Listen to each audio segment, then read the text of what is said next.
Stop it!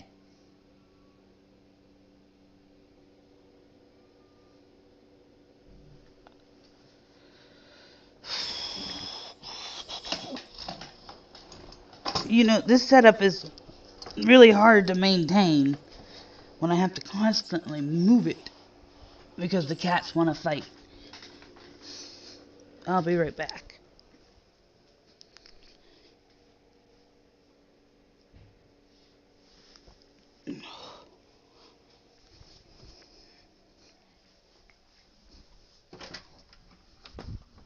What you doing? No, I was asking what you're doing. Oh, let me go see if I can't get them to stop fighting. Watch out, baby. Take him in your room and pet him. He loves. Fluffy, go on. Get. It's pretty out.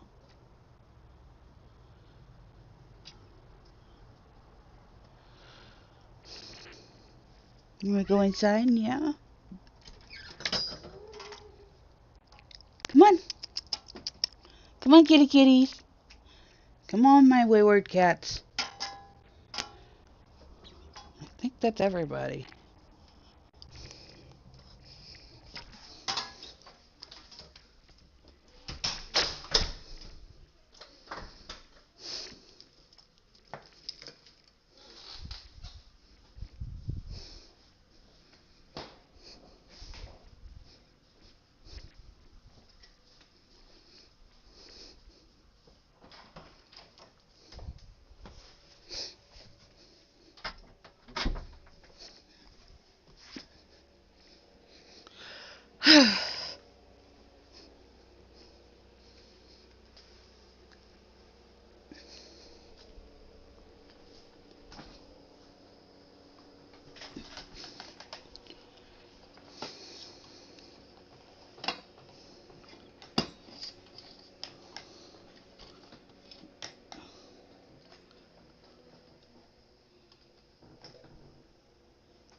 There.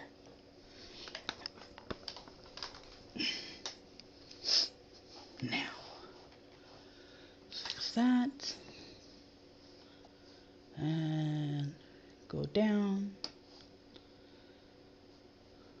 Spotify, go away. Oh, wrong button.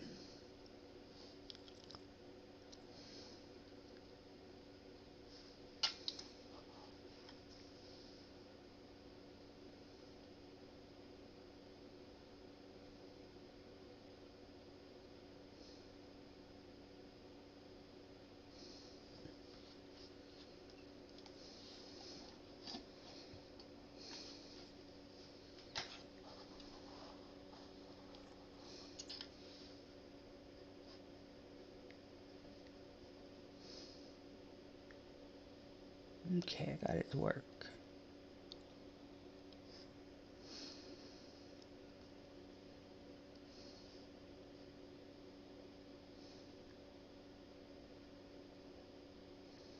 No, back to this.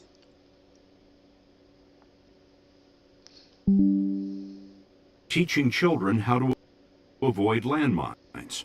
On October 25th, her car was hijacked. The driver is driving like just a madman. We're bouncing all over the place. My head keeps hitting the window. It keeps hitting the roof. I'm holding on to the side, the handle on the Land Cruiser, just trying to keep myself steady. What happened next? It gets. But the Somalian pirates are still a big problem nowadays. They are the worst. They are the worst, yeah. And sometimes they mess with the U.S. military. Mm-hmm. They always regret it, but they can create a lot of problems, you know. I just want to be able to see my own chat. Dark, and we've changed vehicles a couple of times. More people have come. They're screaming, and I hear from behind me a higher pitched voice. going on in Somali, and I think, my God, they have a woman involved in this. And I turn around and I see a small child in the back of the Land Cruiser with an AK-47 draped in My God. ammunition. And I think the irony of why I came to Africa in the first place. Exactly the kid you were trying to save, a child Right. soldier. Yeah, What was he doing? learning the trade. She'd been No, but there is basically the only way kind of to survive. Yeah, they do this for surviving, but Yeah. But it's so aggressive I'm not sure. for a child to see that. It's right. No, of course this is disgusting. But Yeah. the thing is, I believe pirates. Not sure if now, but at one point ended up controlling the government also there. Oh, wow. So it's kind of like there is no escape. It's very difficult, but it's very ironic that this is happening to this lady. kidnapped along with a co-worker, Paul Thisted. They drove into the night and then were ordered to march into the desert. And they tell us to get down onto our knees. And I think, okay, this is it. Like, I'm bracing myself to be shot in the back of the head. And I think that there's mercy in the fact that maybe they're not going to rape me first, but that it's just going to be quick. And I'm waiting, and I'm waiting. And then all of a sudden somebody shouts from behind us, "Sleep." And I'm thinking, oh my God, I didn't hear that correctly, did I? He just said sleep. She collapsed, slept through the night, and the next morning was met by the man who led the bandits. And we ask him, "Are you going to kill us? Is that why we're here?" He says, no. Money. We just want money. How much were they asking for? They started out at $45 million. They thought you were pretty valuable. I guess so. 45 That's a million. lot of money. The bandits used her cell phone to call her husband, Eric Landemam. The two had married on an African beach 2 years before. But his number and the numbers of Buchanan's family had all been disconnected. It was part of the charity's emergency plan. The one number that worked was her Nairobi office with a hostage negotiator standing by. And so began months of talks. Where did they keep you? Oh, Day in I believe they said 90 days. yeah. 3 months. Yes, It's yes. crazy. and day out? Under trees. And outside. You were outdoors for 93 days? Yeah. And in the night, they forced us to sleep out in the open. What were the nights like? Long and cold. Then the rainy season hit, and it would rain all night long, and you're already freezing. So then you're sitting there wet. What were you eating? Tuna fish, maybe once a day. We would get a small can of tuna fish and a piece of bread.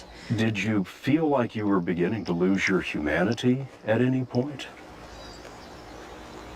Yeah, I mean, they treated us like animals. Just To be so weird. sick that, you're vomiting behind bushes and you can't walk straight. And you're laying in the fetal position on the ground under a tree, and they don't care. I wonder how big this story was in America, actually, if this was major news or no. I don't know for sure. Their duty was to keep me from dying, because then I wasn't worth anything. They were in the hands of men and boys who were chewing khat. It's a plant with the same effect as amphetamines.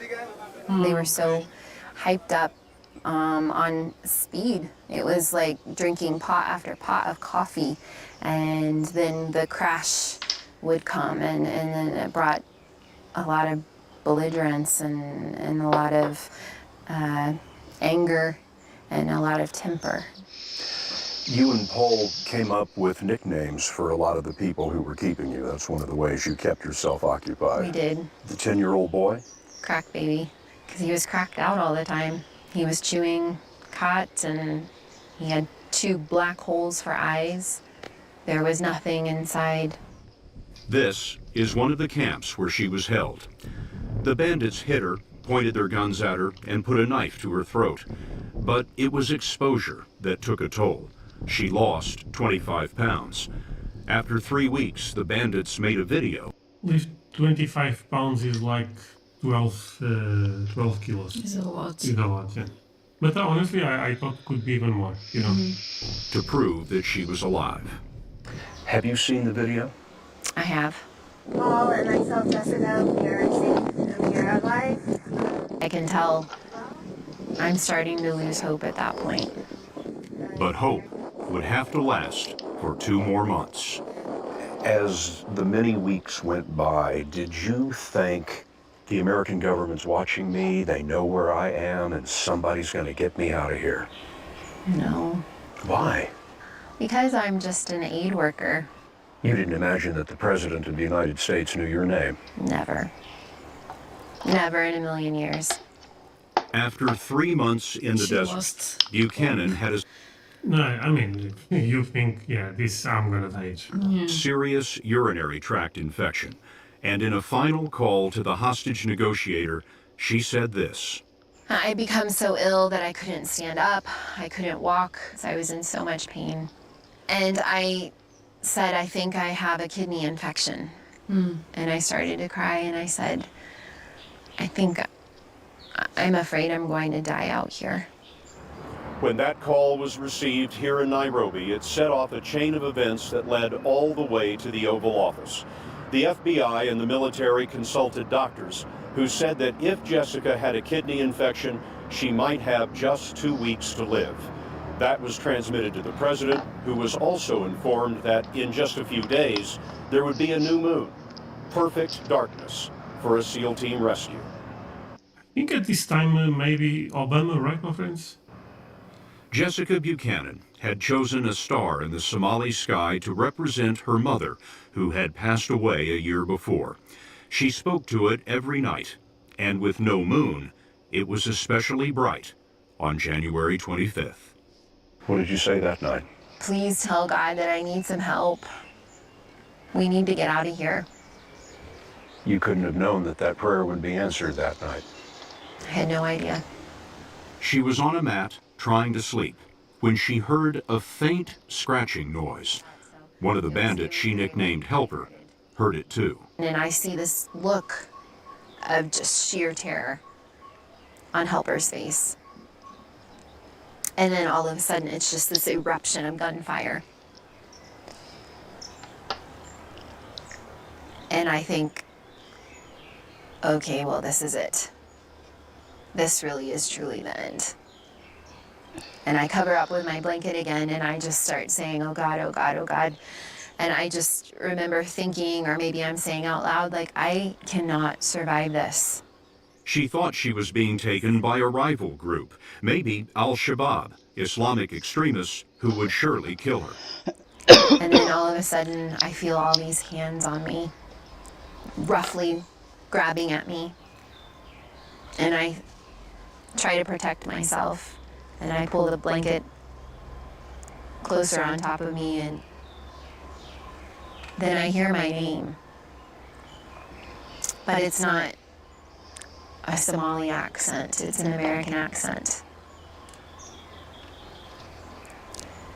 And I can't compute, like I can't understand that somebody with an American accent knows my name. And they say, Jessica, we're with the American military. We're here to take you home, and you're safe. Let's go. And I pull the blanket down from my face, and all I see is black masks, black sky, and all I can say over and over is, "You're American. You're American. I don't understand. You're Americans." Thinking, how did you get here? And I'm still alive. And they ask me where my shoes are, and I don't know, and one of them picks me At up. that point, it's so hard for her to Mhm. believe. Yeah, Yeah. yeah. But this is beautiful that they actually end up, they Poor forget girl about probably that. has to go through a Starts lot of running. therapy He for that runs for too. several minutes and it puts me down on the ground. And then they identify themselves and that they knew I was very sick. And they have medicine, and they have water, they have food, and they've come to take me home. At one point, I think they thought they heard something, or I don't know. This group of men who's risked their life for me already asks me to lie down on the ground because they're concerned that there might be someone out there, and then they make a circle around me, and then they lie down on top of me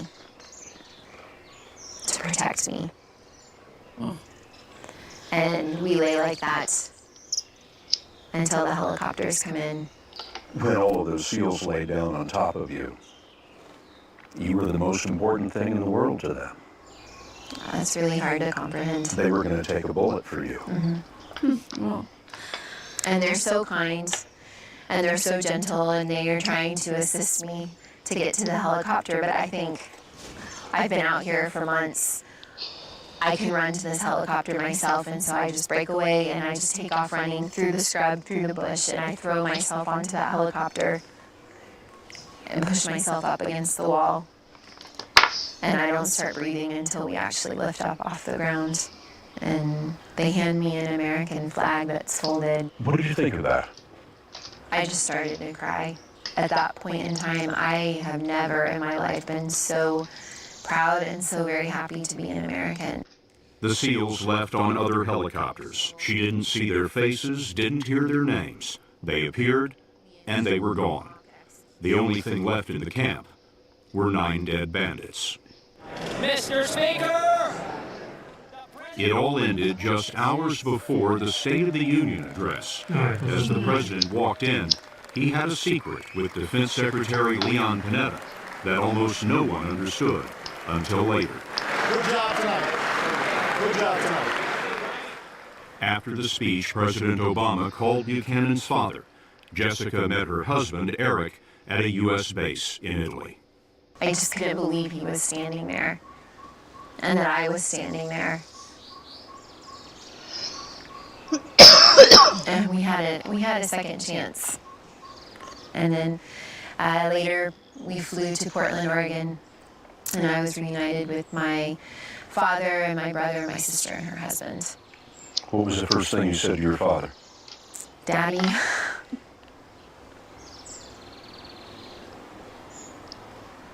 And I'm so sorry that you had to go through this.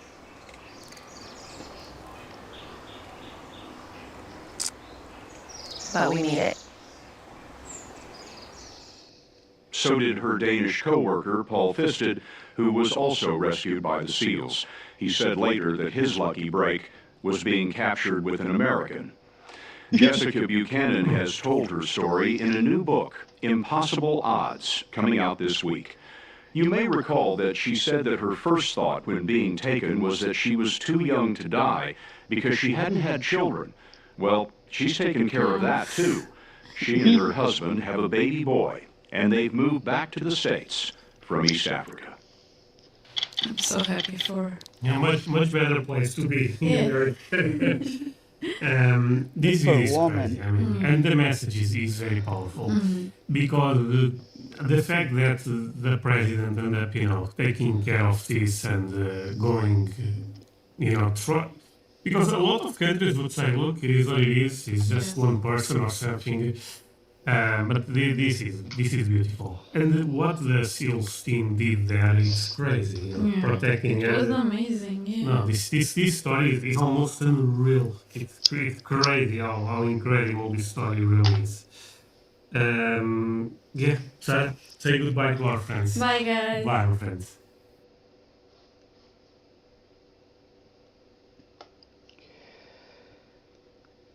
That poor woman. Look at me, I can't get my tears to stop.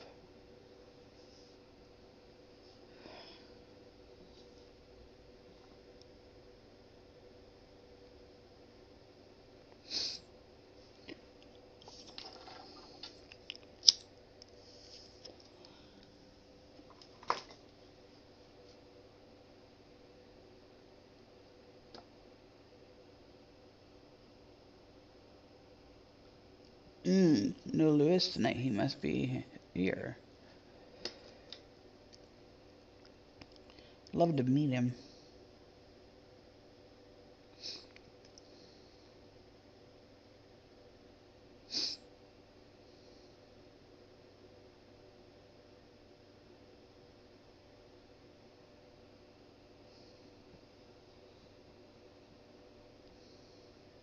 What was that one? Oh.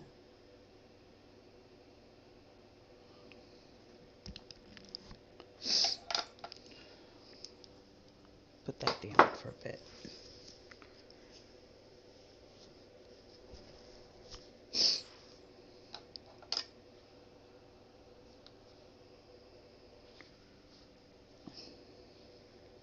Sitting here using my shirt like I don't got toilet paper right in front of me holding my computer up.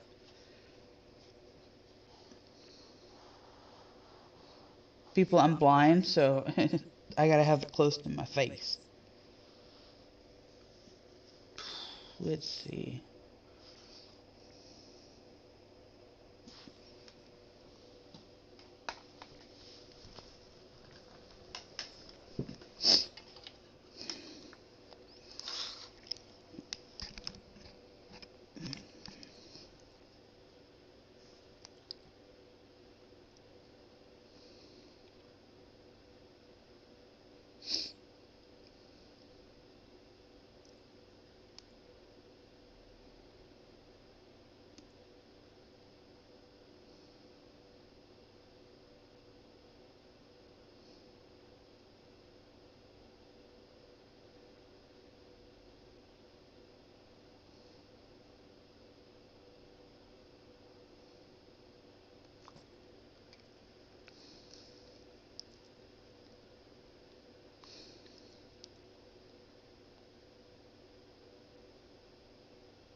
Ugh, it's hard to see our country so torn like this.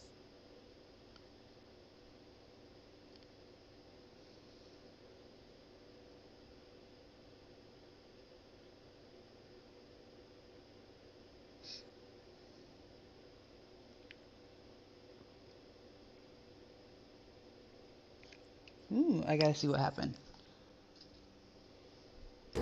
Don't compromise quality insurance for savings or your time for this ad. Hit that skip button. Or don't. And watch me. Gavin Newsom posted a video that some are saying incited violence against Donald Trump. It's a video of Donald Trump getting arrested. I think it's genius. I think we need to do more of it. I have that for you coming up. You can make your own decision. Kristi Noem was also on the Hill today getting grilled by lawmakers. And I think this was a glorious moment, actually. She was confronted with decisions she made against people who have helped our country, and I don't think she was expecting this. I don't think anyone was. Madam Secretary, how many United States military veterans have you deported? Sir, we have not deported U.S. citizens or military veterans. I don't believe you served in the military. I haven't either, but I think you and I can agree that as Americans, we owe everything to those who have served our country in uniform, particularly those who have served in combat. Do you agree with that? Sir, I believe that people that are in this United States that are citizens have legal status here. Madam Secretary, we are joined on Zoom by a gentleman named Se-Jun Park. He is a United States Army combat veteran who was shot twice while serving our country in Panama in 1989. Can you imagine? She was not. I thought at first when I saw this, I was like, oh, they brought out a picture. No, they're like, we're doing it live. The guy's on Zoom, by the way, and now we're going to talk about what you did to him, to his face. Many veterans, he struggled with PTSD and substance abuse after his service. He was arrested in the 1990s for some minor drug offenses, nothing serious. He never hurt anyone besides himself, and he's been clean and sober for 14 years. He is a combat veteran, a Purple Heart recipient. He has sacrificed more for this country than most people ever have. Earlier this year, you deported him to Korea, a country he hasn't lived in since he was 7 years old. Will you join me in thanking Mr. Park for his service to our country? Sir, I'm grateful for every single person that has served our country and follows our And laws. can you please And tell those Mr. that our Park laws why are you important, deported him? Every one of them needs to be enforced. But you understand that many veterans struggle with PTSD, many veterans struggle with substance abuse challenges. This man took 2 bullets for our country. You have broad authority, by the way, as Secretary, to issue humanitarian parole, to do deferred action. Will you commit to at least looking at Mr. Park's case to see if you can help him find a pathway back to this country that he sacrificed so much for? I will absolutely look at his case, but I want you Thank to you. remember that Madam our Secretary, the programs man need to have behind you, integrity as please well. stand up, sir. His name is Jim Brown from Troy, Missouri. Wow. He is a Navy combat veteran who served our country in the Gulf War. He's married to a woman named Donna, who came to our country legally from Ireland when she was 11 years old. Sorry. She has lived My here hair, for like, 48 messed years. with my head. It makes Because me of you, Jim's wife really Donna fine has hair, been in so it prison means a lot. for the last 4 months. She did not come here illegally, and she has never Growing up, I committed any couldn't crime keep other bows and ribbons than in my writing hair, it 2 just fell bad out. checks totaling $80 10 years ago. She is currently in prison and facing deportation. Ms. Noem, will you thank Mr. Brown for his service to our country? Thank you, Mr. Brown, for your service to our country. Now, what possible explanation can there be for locking up his wife for 4 months when she has committed no crime other than writing a couple of bad checks for $80? Sir, it is not my prerogative, my latitude, or my job to pick and choose which laws in this country get enforced. You have and broad which ones discretion don't. as the secretary. We need to follow You can issue the law parole, you and can do all enforce kinds the of things, laws. but you're choosing not to. Will you commit again to just reviewing Donna's case and reuniting this combat veteran with his beloved wife, who also loves this country? Wow. Wow. That's Seth Magaziner from Rhode Island. That is one of the best displays I've seen in a long time. The thing with a lot of these folks is they talk a big game, but as soon as they're confronted with people or confronted with the effects of their own actions, they crumble. And you could tell that she was flustered from this. You could really tell. Person from Ireland has been in jail for 4 months for a couple of bad checks from 10 years ago, totaling $80. That's the best use of our tax money to go after someone like that. Meanwhile, you have literal terrorists coming to DC and killing National Guardsmen.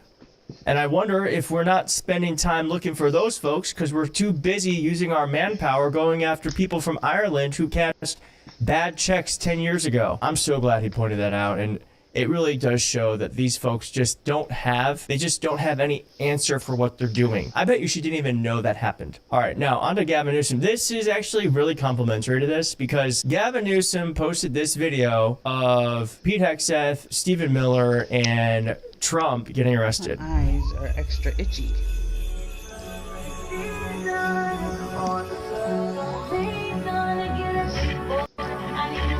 Also very good AI. I don't know what they're using now to do this, but kind of looks like them.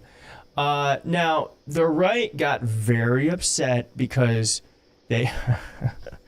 God damn it. It's like manifesting. Like I envision this possible future for us. Now, the right got upset because he had the audacity to show what could happen to these folks if we get in power again. I think they will go on trial for the crimes they're committing against Americans and the rest of the world, war crimes and other. But let's just remember that Donald Trump has done the very same thing. He imagined Obama getting arrested by the FBI. And I'm not going to play it because there's a copyright song after it, but you can see here's Obama getting arrested by the FBI, Donald Trump laughing about it. He said no one is above the law. The right didn't get upset about that, did they? No, but they got really upset about this. This is incitement to violence. Saying the quiet part out loud. Someone else said, it's perfectly legal to fantasize about your political opponents being arrested or even executed. That's half of our presidential speeches and a third of Charlie Kirk's tweets. This is not incitement of violence, okay?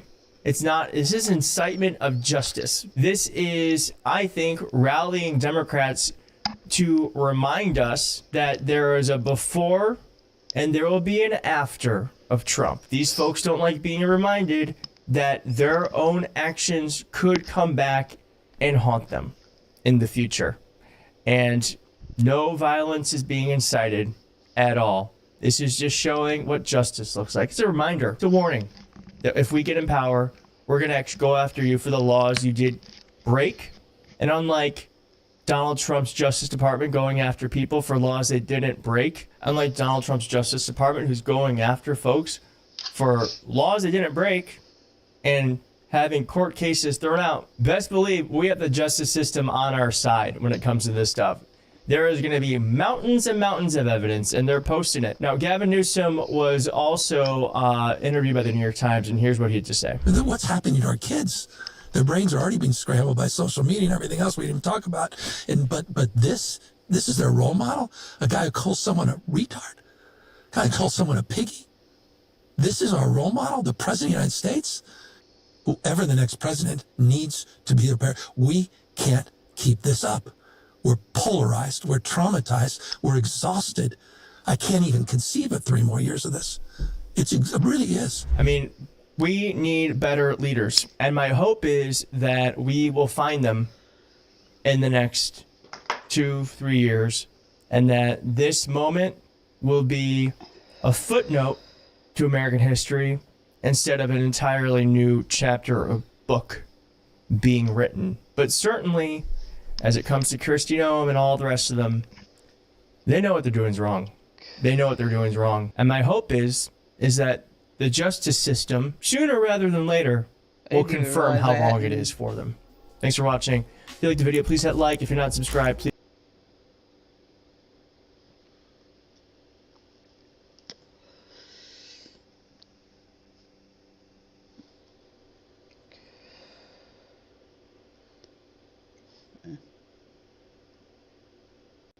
That's not what I wanted. Go back.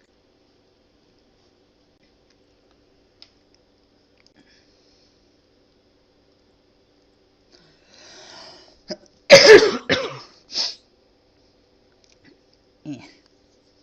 Let's find something else to watch. I don't want to get into politics on this on here. I really don't feel like arguing with people. I'm just, yeah.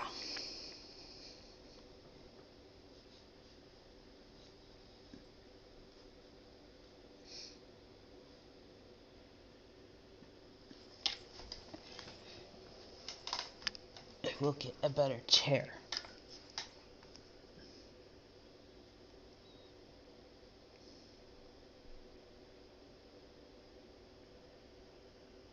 Ooh, let's watch this one. Aldrich Market Select, the small molecule library design service. Search through a database of more than 8 million unique chemical structures.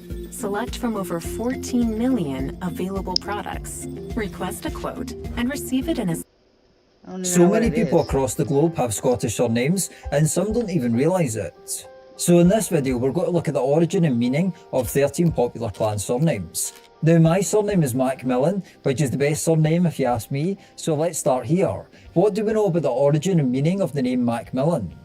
Now, the Mac or Mick part will obviously refer to many other Scottish surnames as well. As many of you will know, it is simply a Gaelic prefix meaning son of.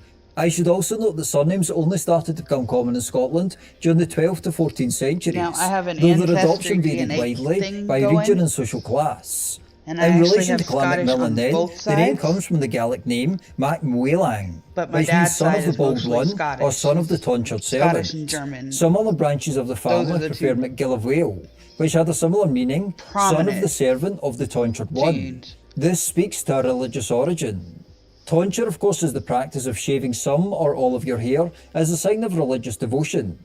Celtic priests had a distinctive tonsure though. They shaved the front of their heads, unlike the Romans, who shaved a ring around the crown. Now, Clan Macmillan is said to be descended from the Celtic Church as well as an ancient royal house. In the 12th century, a man called Cormac was made the If bishop I'm of right, I think Dunkeld. I've traced it all the He way is said back to have to had a son MacDonald called tribe, Gilly but I couldn't- Creost, or clan. meaning servant of Christ, who is an early ancestor of the Macmillan clan. As a religious man, he is said to have worn the tonsure. His descendants thus became known as the sons of the tonsured servant, or the Macmillans we know today. And if you're wondering, in the Celtic Church at this time, clergy were often allowed to marry and have families. I should also note that there are multiple variations of this general story, but they all relate to this man, Geli Creost, and the religious origin of the name in general. Now, the line of Geli Creost is also said to have a royal connection, according to some clan traditions at least. Geli is said to be a descendant of Macbeth, King of Scotland in the 11th century, an inspiration to Shakespeare, of course. Now, Clan Macmillan supported Robert the Bruce during the Wars of Scottish Independence, to him. but later supported the Lord of the Isles in opposition to the Scottish like a Crown. The clan has been associated with the land around Knapdale on the west coast of Scotland for centuries, and Castle Sween is the historic seat of this clan. One notable Macmillan down through history is Kirkpatrick Macmillan. He was the first to invent the pedal-driven bicycle in 1839, known as the treadle bicycle. He never patented his invention though, and there is some debate about all this. Now, another notable Macmillan that I didn't even realise before researching this video was the late Hagrid great was my Scottish favourite. actor Robbie Coltrane. He of course played Hagrid in Harry Potter, as well as various other roles, including in James Bond films. His real name was actually Anthony Robert Macmillan, and he only adopted Robbie Coltrane as a stage name. Next up is Clan Fraser, and if you have a Scottish surname, please let me know in the comments below. Now, the origins of the name honestly Fraser not aren't sure. 100% clear, but they do seem to have a French-Norman origin. The name possibly derives from the French word for strawberry, fraise. Another common potential story is that it comes from a place in Anjou, France, called La Fraiselière. There are various other theories though as to the name's origin. One interesting point to note is that the crest of Clan Fraser features a strawberry plant. This could bolster the credibility of the strawberry meaning, or some relationship to it at least, and let me know your thoughts below. Now, there are two main Clan Frasers in Scotland who are separate but share some common ancestry. There is the Scottish Lowlands Clan Fraser, which is not to be confused with the Clan Fraser of Lovat, associated with lands around Inverness to the north. An early member of the Frasers was a man called Simon Fraser, who lived between around 1160 and 1202. He held lands at Keith and East Lothian. A much later Simon Fraser was the 11th Lord Lovat, who was the last man in Britain to be executed by beheading in 1747. He was convicted of high treason for his role in the Jacobite Rising of 1745. In his final moments, after a nearby balcony collapsed with spectators, Fraser burst out laughing. This episode is said to be the origin of the expression, laughing your head off, although some say it is older than this, but an interesting story regardless. Outside of Scotland, the surname Fraser is found in places with many people who have Scottish ancestry, such as Canada, the United States, Australia and New Zealand. Next up is Clan Armstrong. Now, the name Armstrong comes from a Middle English term that means someone who is strong in the arm. One origin story of Clan Armstrong says that the name comes from an act of strength from a man called Fairbairn. It is said that, dressed in full armour, he lifted the king onto his horse with one arm after the king's horse had been killed under him in battle. There is another common origin story, however. This one says that the first man with the name Armstrong was Siward Bjorn, or Sword Warrior, who was also known as Siward Diggory, meaning sword strong arm. He was the Earl of Northumbria in the 11th century. He was also potentially related to King Canute, the ruler of the North Sea Empire. Now, the first recorded person with the actual surname Armstrong is likely Adam Armstrong, who appears in records from around 1235 to 1240 in Liddesdale in the Scottish borders. And we know that the Armstrongs were powerful border reavers along the Scottish-English border for centuries. By the 16th century, the Armstrongs were one of the most powerful clans in the borders, sometimes fielding over 3,000 men in battle. And Johnny Armstrong, executed by King James V in 1530, is a legendary figure of this clan. The border reavers came under serious pressure after the Union of Crowns in 1603, however, resulting in many border clans being moved to places like Ireland. For many families, this didn't last too long, and they migrated to North America. This is why you see this surname in many places like the US today. And on that note, one of the most famous people in American history bears this clan's name, Neil Armstrong, of course. What about Clan MacDonald though?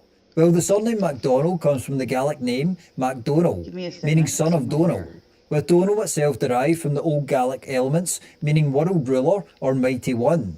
The name traces back to the early 13th century to Donald, son of Reginald.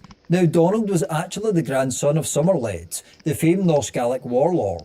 Somerled's descendants through Donald became the powerful Clan Donald, or MacDonald, one of the largest and most influential clans in Scottish history. The MacDonalds held the prestigious title of Lords of the Isles, ruling over the Hebrides and western and coastal regions with near sovereign power, until the Crown absorbed the title in the 15th century. The clan eventually divided into several major branches. Today, the MacDonald name remains one of the most widely recognised Scottish surnames, deeply tied to the Western Highlands and Islands of Scotland. Now, the next name we're going to look at today is Clan Robertson. Now, the name Robertson obviously just means son of Robert, with the personal name Robert actually coming from an old German word that means bright fame or famous ruler. The name Robert became more common in Scotland after the Normans. The Robertson clan are also known by their Gaelic name, Clan Donecha though, which means children of Duncan. Why is this though? Why Robertson and Duncan? Why two names in relation to the same clan? Well, if we start with the Duncan element first, there are basically two main theories as to where this comes from. The first is that they are descended from Crinan, Lord of Atholl, from whom sprang the royal house of Duncan I, the King of the Scots. He is the historical basis of the King Duncan in Shakespeare's play Macbeth. The second theory is that it comes from an ancestor, a later ancestor called Duncan, who was a staunch supporter of Robert the Bruce. What we are more certain of though is where the Robertson name comes from. It comes from Robert Rhiac, the clan chief during the first half of the 15th century. Robert was known for his intense loyalty to the Stuarts, and Rhiac was responsible for capturing the murderers of King James I, who was assassinated in 1437. For his loyalty, he was rewarded by the crown. The clan was also granted the right to include a hand holding an imperial crown in their crest, and you can still see this today. Descendants of Robert Rhiac became known as the Robertsons. The clan is primarily associated with the Central Highlands, particularly the region of Perthshire. Now, Clan MacLeod is another very powerful Scottish clan, but what do we know about the origins and the meaning of the clan surname MacLeod? Well, before we look at that, if you're enjoying this video, please consider subscribing. And if you would like access to member-only videos, please check out my Patreon page, or if you prefer everything on one platform, please check out the members area on YouTube. Just click the join button to find out more information. I will also put links in the description below. Thank you, and now on with the video. Now, the surname MacLeod means the son of Loud. The name Loud is believed to come from an Old Norse origin, likely derived from a Norse word meaning ugly or grim, though in context it likely carried a more noble or formidable connotation. The first known figure to bear this name was a Norse Gaelic chieftain who lived in the 13th century, and is considered the founder of Clan MacLeod. Loud was likely descended from the Norse rulers of the Hebrides and the Isle of Man, and his descendants went on to form two main branches, the MacLeods of Harris and Skye and the MacLeods of Lewis. The clan is historically associated with the Isle of Skye, as well as Lewis, Harris and other parts of the Outer Hebrides. The most iconic stronghold of the clan is Dunvegan Castle in the Isle of Skye, which has been the ancestral home of the chiefs of Clan MacLeod for over 800 years. One of the clan's most treasured relics is the fairy flag of Dunvegan. It is said to have been woven by fairies and to possess magical properties. Now, next up is Clan Mackay. Now, the name Mackay comes from the Gaelic name Maki, meaning son of E. E is an ancient Celtic personal name, meaning fire or fiery one. Exactly who this name comes from isn't 100% clear. Some point to a man named Aed, Mormor of Moray, who died around 1129. He was married to the daughter of Lulic, the king of Alapa between 1057 and 1058. Lulic in turn was actually the stepson of Macbeth. Others point to a man who lived in the 13th century. He was called Lai E Mackay, who is possibly the first chief of Clan Mackay. It was around this time that the name Mackay started being used properly. One of his sons, for instance, was called Morgan Mackay. So pinpointing the exact origins of Clan Mackay is difficult, but it is probably connected to these two individuals in some way, especially the latter. The surname was also spelt more like Mackay before Mackay became more common. The clan went on to hold lands in the very north of Scotland, around Strathnaver, and the ancient seat of the chief of Clan Mackay was at Castle Varick. What about Clan Anderson though? Well, the name Anderson obviously means just son of Andrew, with the name Andrew itself coming from a Greek origin, Andreas, meaning manly or brave. It became widespread in Scotland due to the popularity of St Andrew, the country's patron saint. As such, Anderson likely arose independently in several areas rather than from a single common ancestor. The first recorded spelling of the family name, however, may be that of Rogerus Anderson, which was dated to 1272 in the poll tax returns of Yorkshire. Another early mention of this name came in 1296. This was when David Lufis Andrew of Peebles and Duncan Fitz Andrew of Dumfries both took an oath of fealty to Edward I of England at the onset of the First Scottish War of Independence. These names were recorded in the Ragman Rolls, a collection of documents by which the nobility and gentry of Scotland subscribed allegiance to King Edward I. The name then evolved more into the Anderson spelling we recognise today over time. One interesting Anderson to note in history was the Aberdeen-born Alexander Anderson. He was a brilliant mathematician who published works on geometry and algebra in Paris between 1612 and 1619. Clan Anderson is associated with the lowlands of Scotland. And speaking of the First Scottish War of Independence, this leads us nicely on to Clan Wallace. Now, the surname Wallace likely originates from the Old French and Latin term "lou walou," meaning the Welshman or foreigner. This was likely used in medieval Scotland to describe someone of Welsh or Brythonic origin, particularly from the Kingdom of Strathclyde. This was because the people of Strathclyde spoke Cumbric, which was closely related to Old Welsh. Strathclyde was in a part of Britain that the Welsh tribes referred to as the Hen o' Glaive or the Old North. The first member of Clan Wallace appears in the pages of Scotland's history books in 1160. This was when Richard Wallensis witnessed a charter by Alan, son of Walter the High Steward of Scotland. The steward was given lands in Ayrshire by King David, and Wallace also settled in this area. His name survives in the town and parish of Riccarton in East Ayrshire, which is a corruption of Richard's town. The Wallace family is associated with Ayrshire down through history, as well as the village of Elderslie in Renfrewshire. This village is in fact the supposed birthplace of William Wallace, the most famous son of Clan Wallace. This is the Wallace Oak. It was a great oak tree that once stood in Elderslie.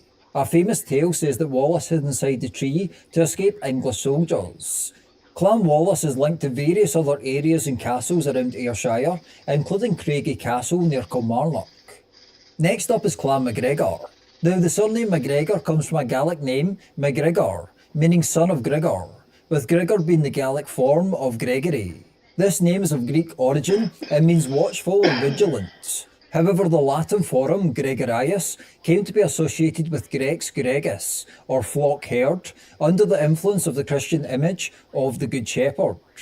Clan tradition holds that the MacGregors descend from Gregor MacAlpin, a 9th century figure said to be the son of Alpin. Now, Alpin was the supposed king of Dalriada, an ancient kingdom that included parts of Ireland and Scotland. Another one of his sons was Kenneth MacAlpin, who unified the Gaels and the Picts to create the kingdom of Alpin 843, the embryonic kingdom of Scotland. Well, at least I do. If this origin story is true, and it is debated, it would make the MacGregors one of the few that claims royal blood through the ancient kings of Dalriada and early Scotland. Their motto reflects this ancestral pride. The first recorded use of the MacGregor surname dates to the 13th century. The first chief of this clan is usually considered to be Gregor of the Golden Bridles MacGregor of Glenorchy, who lived in the 14th century.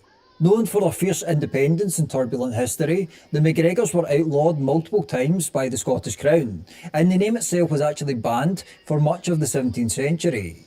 One of the most famous members of this clan was Rob Roy MacGregor, of course. Now, another powerful Scottish clan is Clan Macintosh. Now, the name Macintosh comes from the Gaelic name Macintoshik, which means son of the leader or son of the chief. The name is believed to originate from a 12th century figure named Shaw Macduff, who was the second son of the Earls of Fife. In 1160, Shaw Macduff accompanied Malcolm IV of Scotland on an expedition to suppress a rebellion in Murrayshire. Shortly after this, he was also made Constable of Inverness Castle and was granted lands in the Findhorn Valley, just east of Inverness. These lands became the heartland of the clan. Now, Shaw was known at this time as the son of the chief in Gaelic, or Macintoshik, hence why the name Macintosh developed. Clan Macintosh rose to power in the Central Highlands and became a key member of the powerful Clan Chattan Confederation, a coalition of allied clans. One such clan is Shaw, which also traces its origin back to Shaw Macduff. The ancestral seat of Clan Macintosh is Moy Hall, which was built around 1700 to replace their historical seat, Moy Castle. What about Clan Hamilton though? It's a Well, the habit. earliest known ancestor is Walter Fitzgilbert of I don't know Hambledon. where it came He from. was a nobleman who pledged Sharpie. loyalty to Robert the Bruce during the Wars of Independence and was rewarded with lands in Lanarkshire. I'm related to Now, Robert Fitzgilbert is a Bruce, Norman I'm French talking about surname it. that means son of Gilbert. So there was this Norman on my connection mom's side. and his roots somewhere. I don't The know family my dad's, settled in I'm northern still England learning first about though, dads. before moving north into Scotland. The name Hamilton is thought to come from a place name, perhaps a apparently village Mom's in family has more Leicestershire, record. or some argue Northumberland. This How was named that in Old went English something like Hamildon, Hamel meaning crooked and Dun meaning hill. The family took this name into Scotland, and over time it became known as the Hamilton we recognise today. The town of Hamilton near Glasgow takes its name from the Hamilton family. Walter Fitzgilbert of Hambledon is considered the founder of the House of Hamilton, which grew to become one of the most powerful noble families in Scotland. They became Dukes of Hamilton and played key roles in Scottish and British political life for centuries. Their principal seat was Hamilton Palace, once the largest non-royal residence in Scotland, although it was demolished in the 20th century. The name Hamilton is very popular today in Scotland and abroad. Many prominent people down through history have also had this surname. One of the most famous is Alexander Hamilton, of course, one of the founding fathers in the US, who served as the first Secretary of the I didn't know Treasury. that was him on the $10 Next bill. up is Clan MacIntyre. Now, the name MacIntyre comes from the Gaelic name Macinseer, which means son of the carpenter or craftsman. Their origins are quite mysterious, however. One common origin story is that they're descended from a nephew of Somerled called Maurice MacNeil. Somerled, of course, was a mid-12th century Norse Gaelic lord Well, that who, explains through where my martial surname alliance and come from. military conquest, rose in prominence to create the It's a Kingdom of Scottish Argyll last and name. Isles. The story goes that Maurice used Machiavellian tactics to help Somerled secure. One common origin story is that See? This is the clan that starts it. And that's the symbol.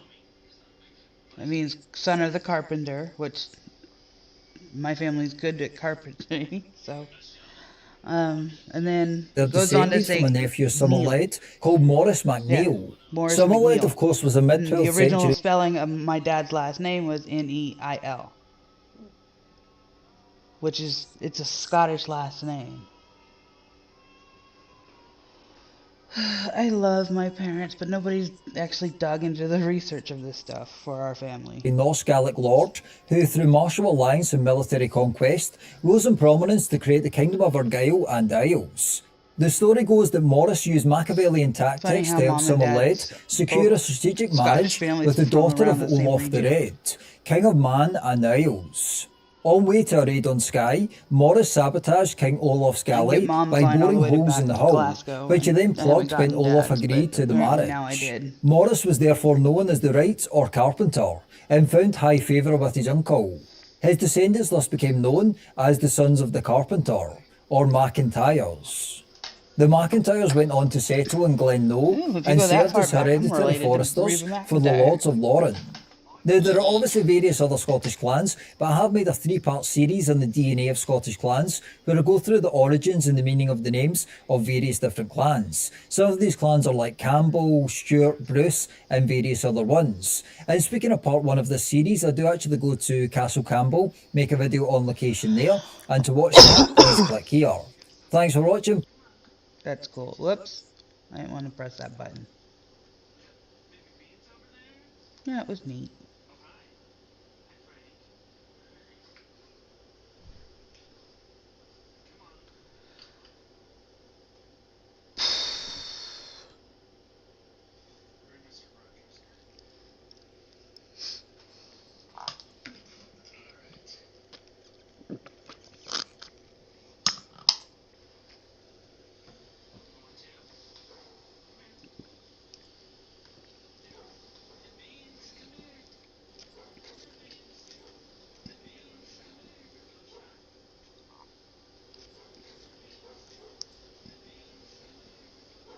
There, now I can see everything.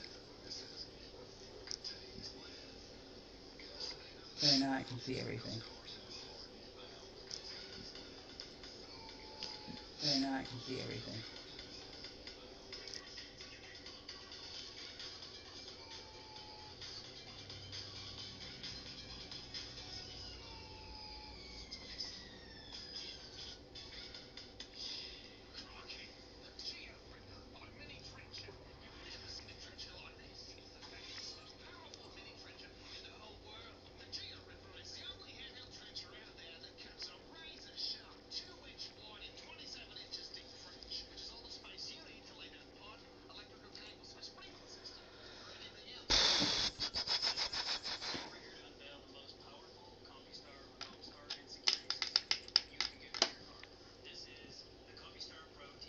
Just want to see.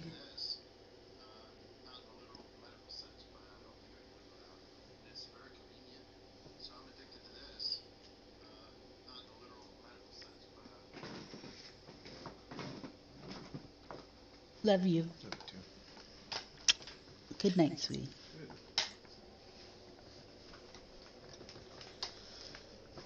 Don't let the dogs bully you off the bed. There we go, that's better. I know, I'm still trying to get comfy. Right,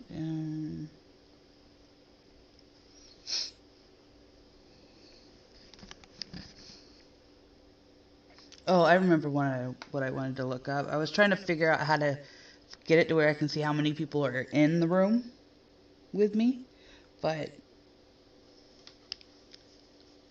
I'm still learning. Feel free to give me advice if you want. I don't mind the help. Let's see. I had a stroke when I was 28, so please, please, please forgive the speech issue. So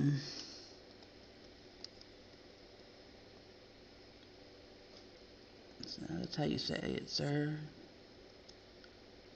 Name. Ah.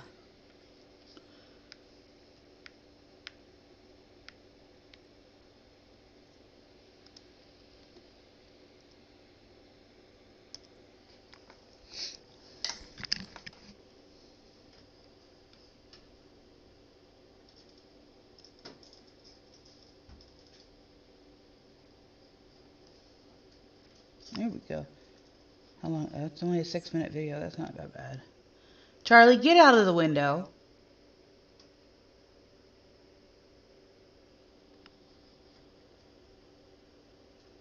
Cat, come here.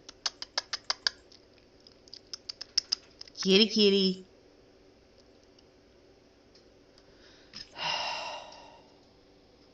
It might be Via. Her sister taught her how to climb the windows.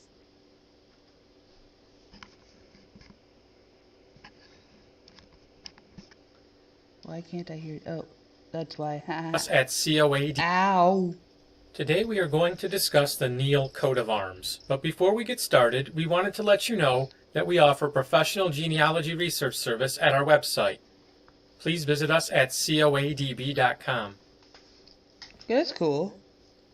First coat of arms to discuss is blazoned Paley of 6 Argents and Gules. It was born by the Neal or Fitz-Neal family from Buckinghamshire, England. It was born by Sir Robert Fitz-Neal at the first Dunstable tournament in 1308. He bought land in Weston Turville and left his daughter Grace as an heiress. And it was also born by Sir Ralph Fitz-Neal and Thomas Fitz-Neal. Next, a similar coat of arms with a bend of the second with 3 mullets or. Another source specifies that they are martlets, which are birds. This is for the Neals or Neals of Buckingham. It was born by Thomas Fitz-Neal around the year 1315 AD. Did I add an E to it? Because I only know. Another for the Neals of Dean in the county of Bedfordshire and Ellenborough in Berkshire. Thomas Neal, Esquire of Dean, in 1543 was grandson of Thomas Neal, Esquire of Ellenborough. Also by the Neals of Wexford, Ireland. Constantine Neal, the great-grandson of Thomas Neal, Esquire of Dean. Wonder if I can find.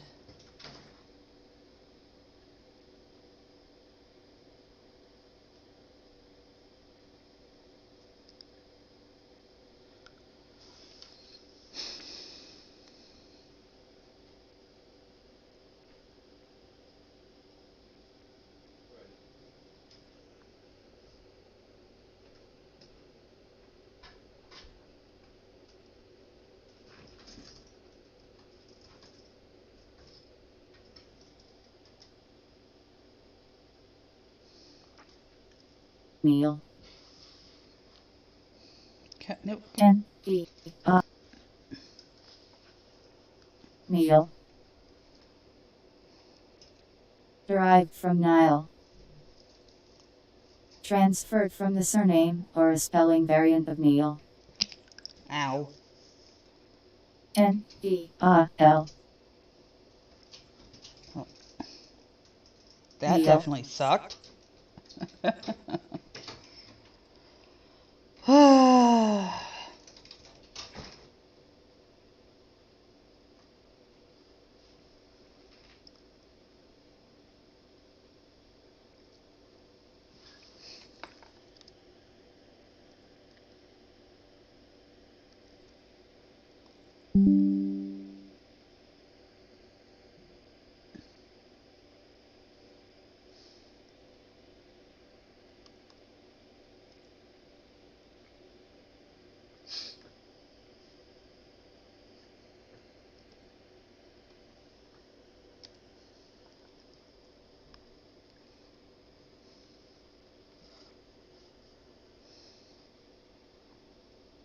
Like that one with the other one.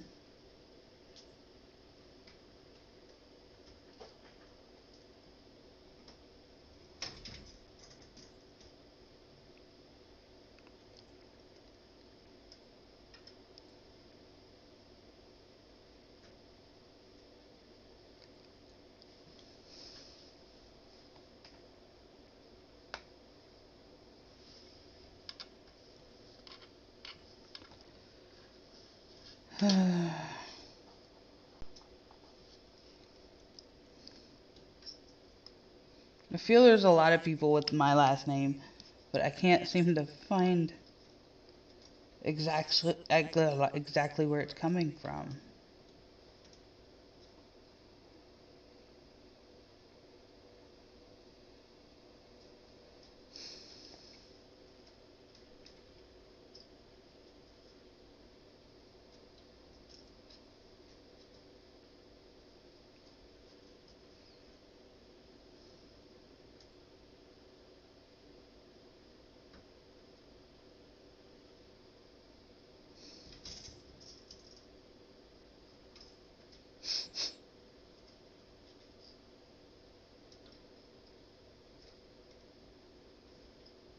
It keeps giving me Irish, but I'm almost positive it was. Well, some of my family's from Northern Ireland. That could be where we started. Then moved to Scotland and then to Germany, because that's how. See, as far as I know, we were in Scotland. We were from Scotland first, because there's a lot of Scottish blood in me. And then we migrated to Germany, because like Ireland's like the smallest in my DNA chart, and then Scottish has the most, and then Germany, which is the second most, which is more recent in the bloodline as far as that goes. It looked like it was the newest, I should say. So, yep, I think that's the migration, maybe the migration path. It's the Ireland, Scotland to Germany. I don't know. I'm trying to figure that out.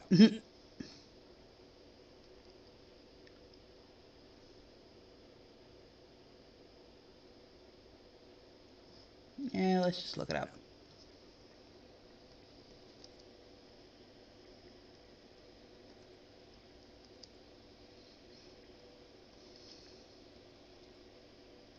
So Scarlet is my screen name, okay?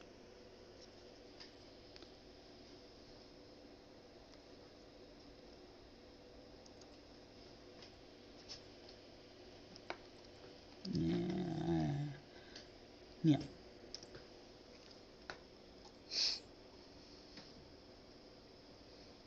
Okay, so surname, there it is, Scottish. It's both Irish and Scottish. That's really cool. It's an anglicized form of the Irish Scottish Gaelic name Neil, meaning champion or cloud. Linked to the powerful clans like the O'Neills, and an English name from the Norman introduced Nigillus, a Latin nickname for someone dark-haired. It also comes from Middle English pet forms of Elias Nell, merging these distinct lineage. I need to send this to my mother.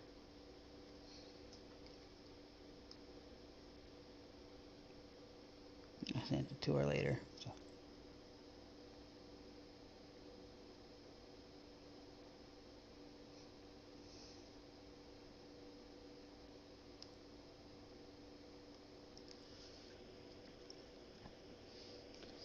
See, I use the Ancestry DNA, so like I can see everything and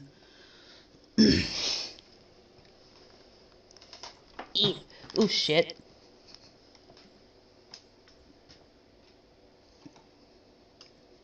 No, I wish I could. Let's see, English of Norman origin from the Old French, Anglo-Norman, French and Middle English personal name, Neil, Nelly, Nihil, self-derived from the Latin name Nigillus, a diminutive of Latin. I'm not going to say that. Originally a nickname for someone with black hair or dark complexion. My hair is a really, not right now, I dye it, but naturally I usually look like my hair's black. It's really dark brown, but I always thought that was from my Native American DNA, which is the most recent. So, let's go back. Let's continue. If you're still with me, thank you. There has been... Okay. For someone with dark complexion, the name was very common among Normans and was brought to England at the time of the Norman conquest.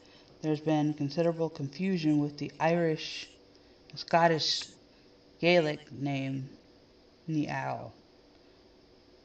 The two names were now pronounced identically.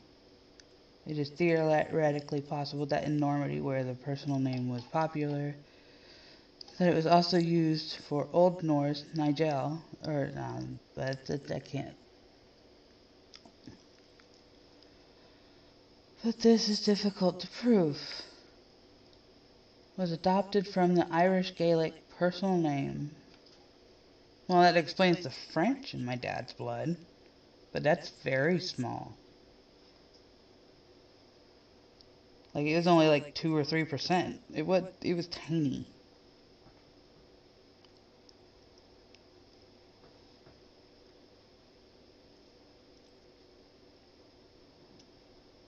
Whether, okay, pay attention.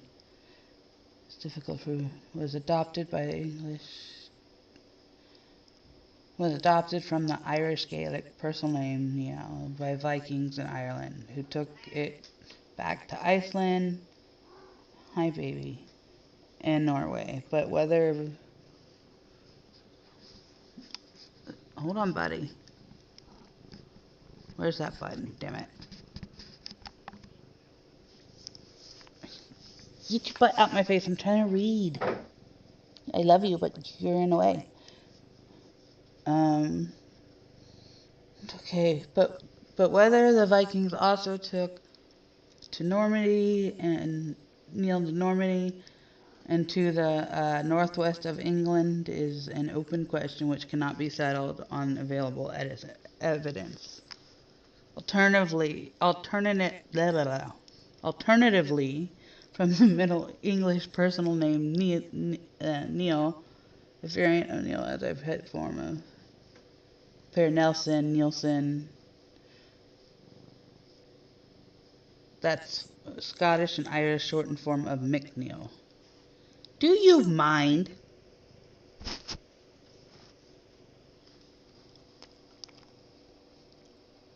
I said, I'm almost certain my last name is from, I get it from Scotland, but that might not be the origin of it, I guess.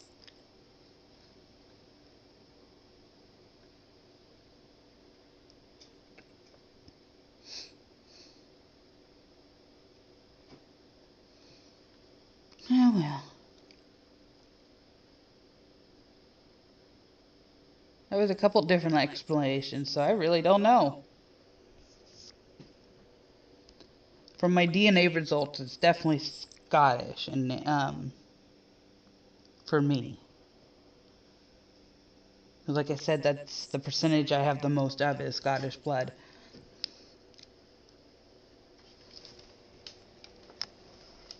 I wasn't trying to kick you out. Come back. Ugh. Cat's in there. Come here. Charlie, get out of the window, please. Charlotte. Charlotte. I said Charlotte, not Stolas.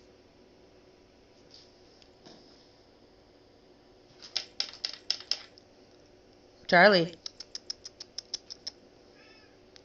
Well, come here. Come on, Stolas. Come on. I don't mind you over here, but you've got to sit still. I can't see.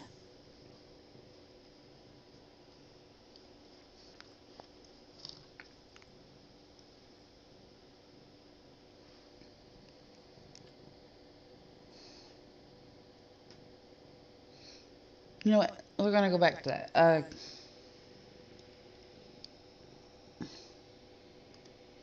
Crest. Okay. Family. Crest. With... Well, I guess it is French in origin because, well, it's got the fleur de lis on it.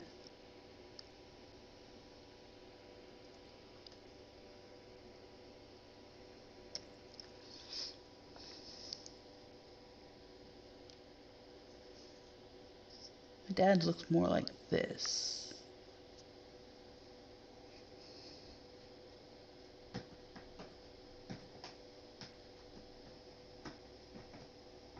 Ooh. Linked to French royalty. Quit, Stolas. Wonder if I can find his.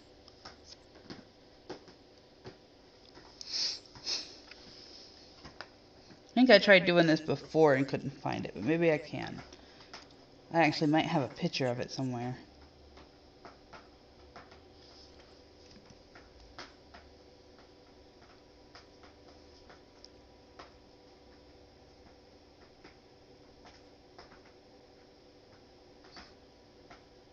Also related to the Queen, Mary Queen of Scots. Maybe that's through my dad's side.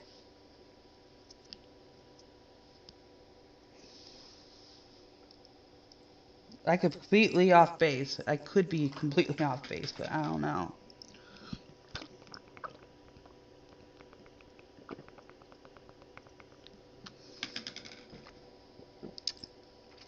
I need to change that picture of my children. They're much, much older now.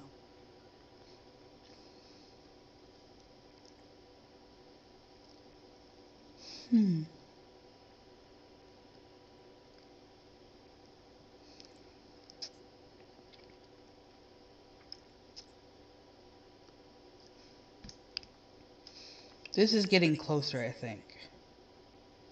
But I'm almost certain it's the fleur de lis.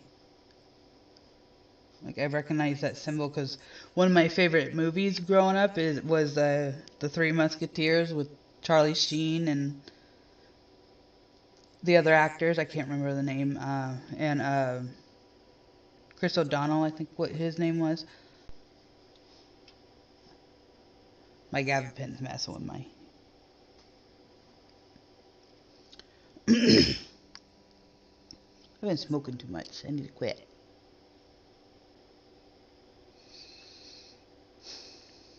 See, that's close.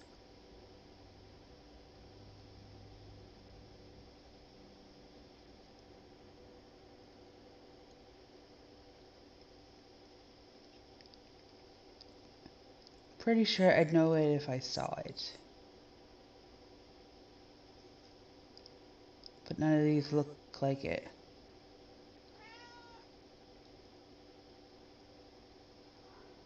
Stolas, go lay down, please. I think it's closer to this.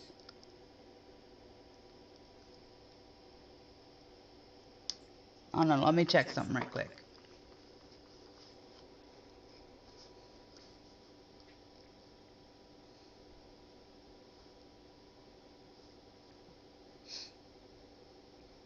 Okay.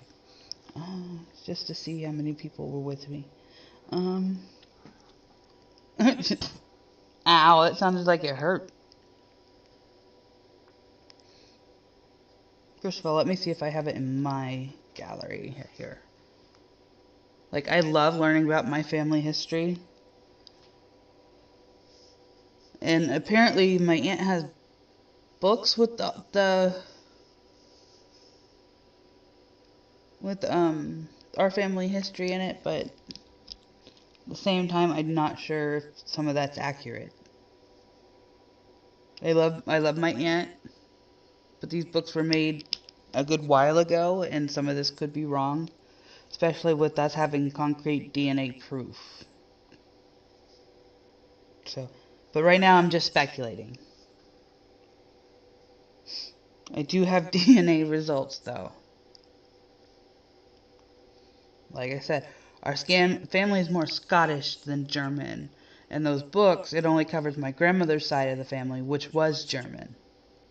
My grandpa's side was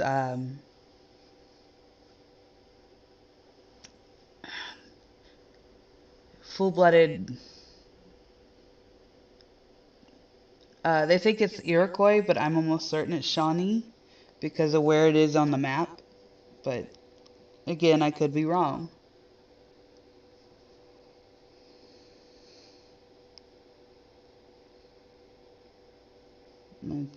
Oh, look, it's Andre. I love Andre. He's so sweet.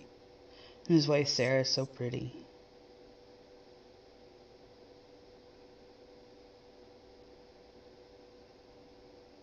He's definitely further back, so...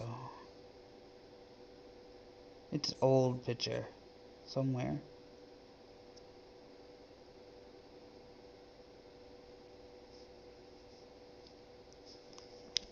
You know what?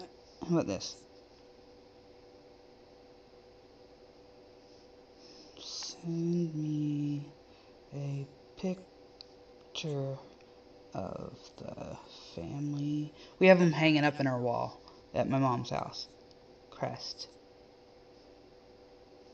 Please and thank you.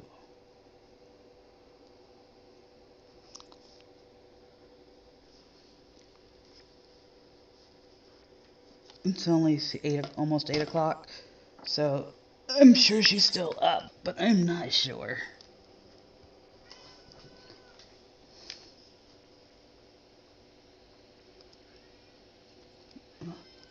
Hold on a minute, Stolas. I'll let you upstairs in just a second.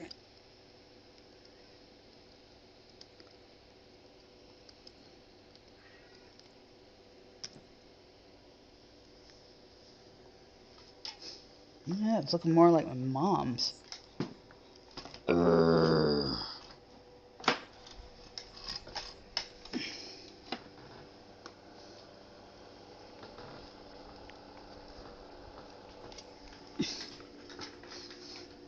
Eat.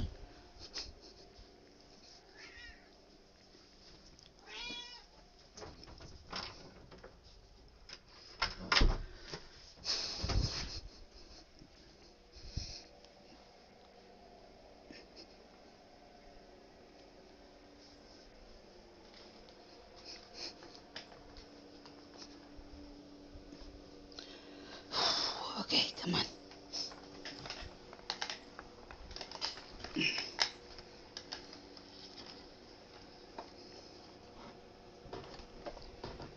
Ooh, I hate this rug.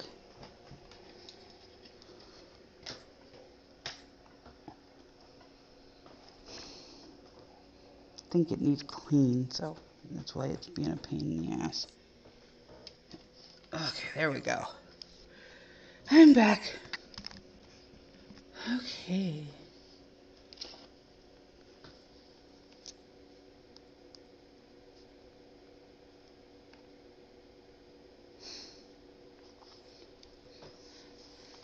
She hasn't sent anything back yet.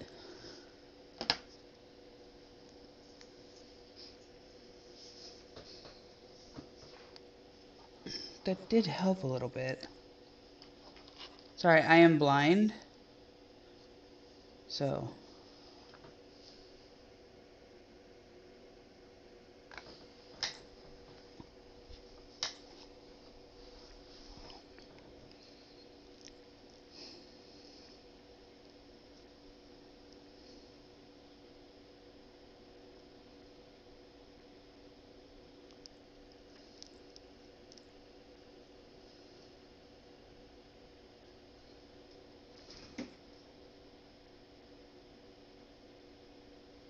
My cats are playing. The cats are going crazy upstairs. It must be time for the zoomies.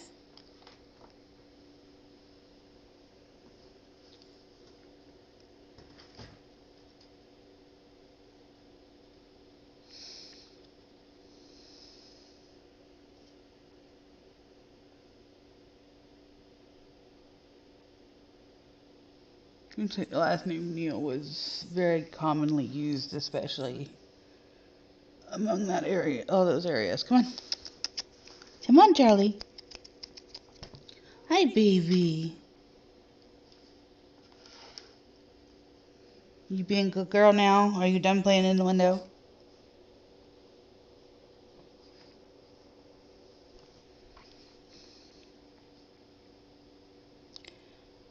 Pretty sure I'd recognize it if I saw it, but I can't remember what it was.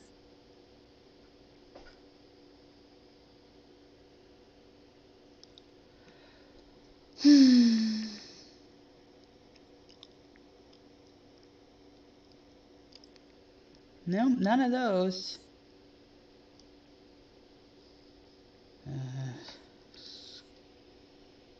Scottish.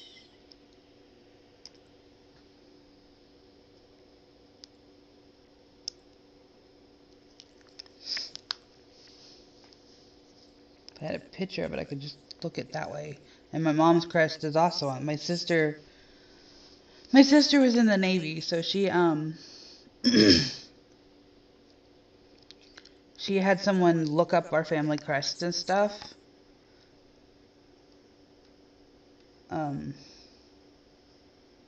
Which are the ones hanging in the wall in my mom's house.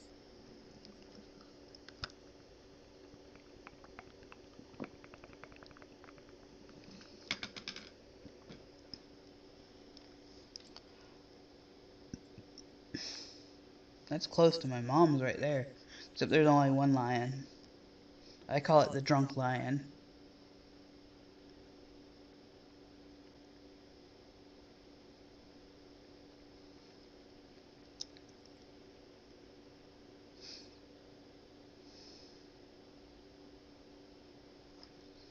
I guess I have to wait for my mama. Because I'm not sifting through her Facebook. Sorry.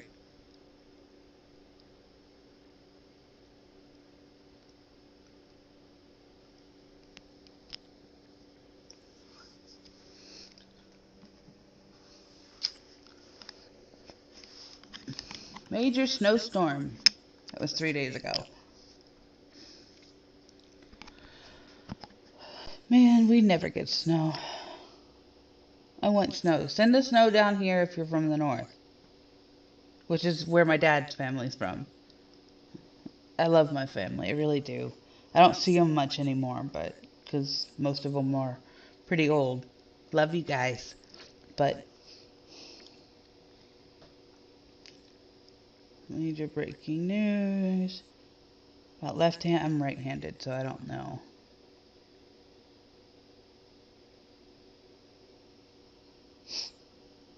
Scandinavia, that's cool.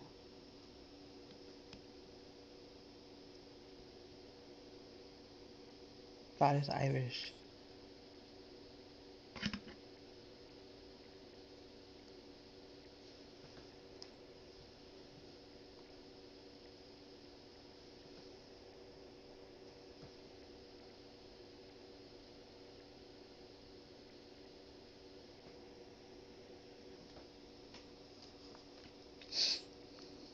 Have you ever wondered who the Scottish Irish really are?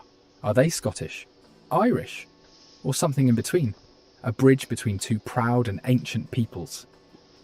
The story of the Scottish Irish, or Scots Irish, as they're often called, is one of courage, faith, struggle, and survival.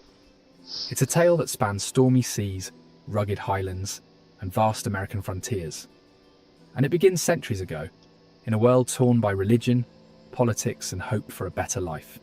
Sounds Today, familiar, their doesn't descendants live across the world, in Ireland, Scotland, the United States, Canada, and Australia, carrying a legacy of resilience and independence that helped shape nations.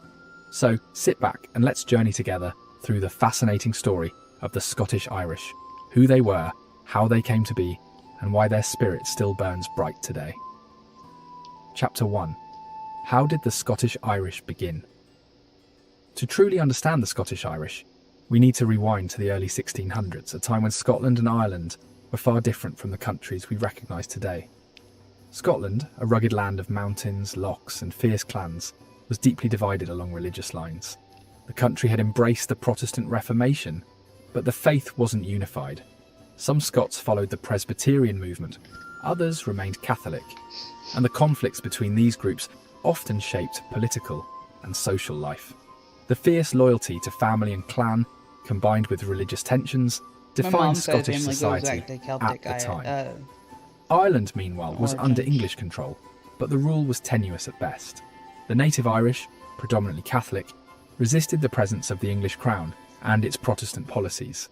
At the time, Ireland was fragmented, with a long-standing history of Irish rebellion against English domination. English authorities, concerned about this unrest and the ongoing conflicts, sought to secure the northern part of Ireland by settling loyal Protestant settlers. Enter King James VI of Scotland, who also became James I of England. In the early 1600s, he devised the Ulster Plantation, a plan to plant Protestant settlers from Scotland and England into the Irish province of Ulster, hoping to strengthen English control and diminish Catholic influence.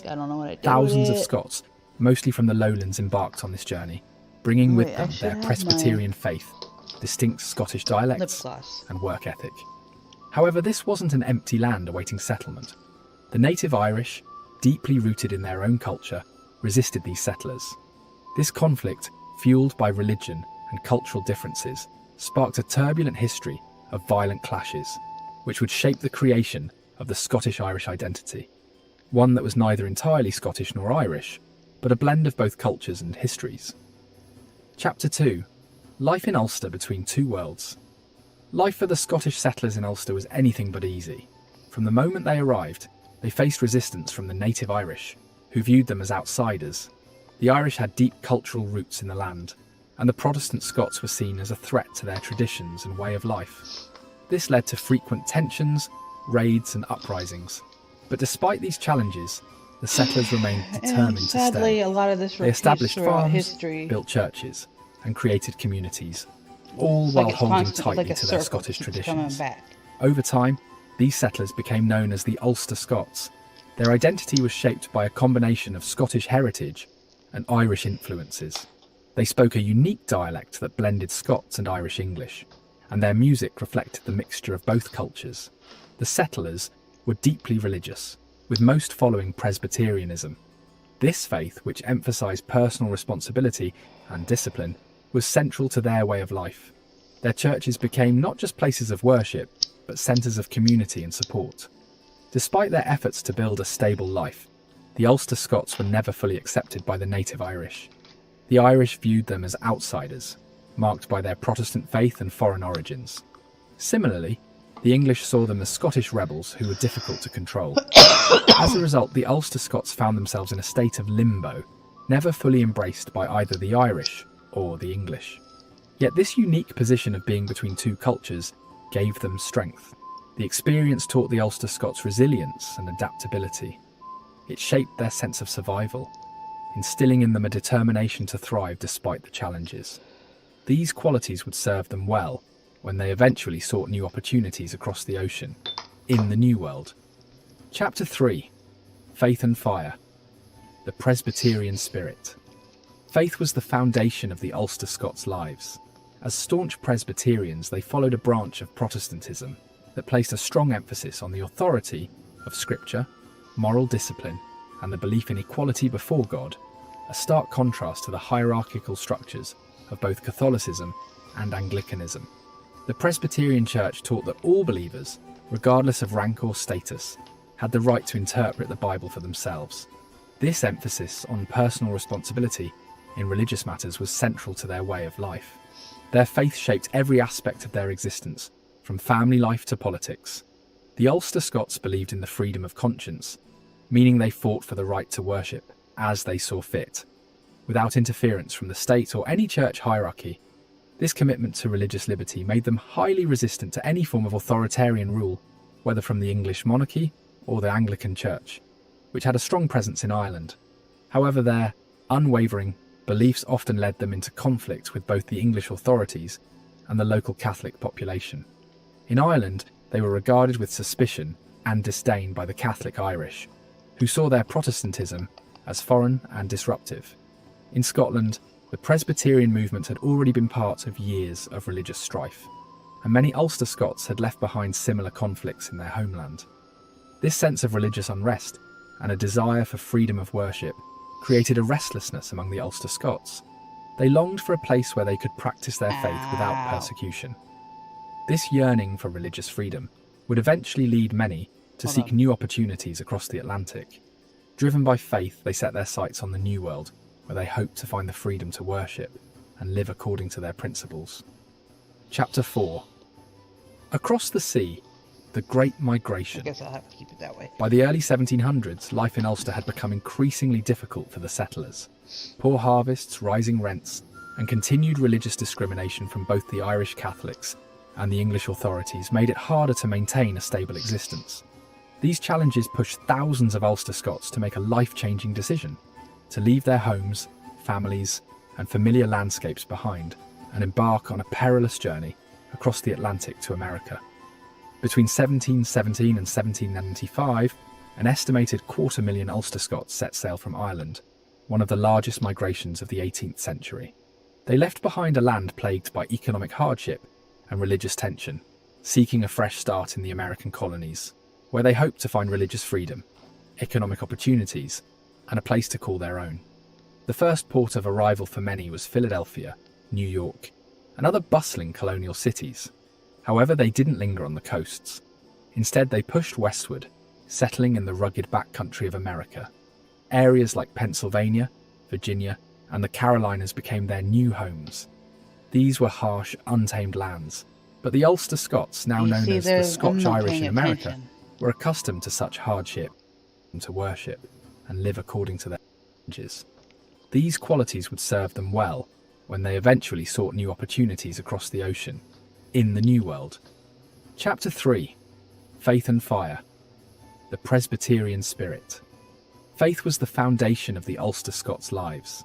As staunch Presbyterians, they followed a branch of Protestantism that placed a strong emphasis on the authority of Scripture, moral discipline, and the belief in equality before God, a stark contrast to the hierarchical structures of both Catholicism and Anglicanism.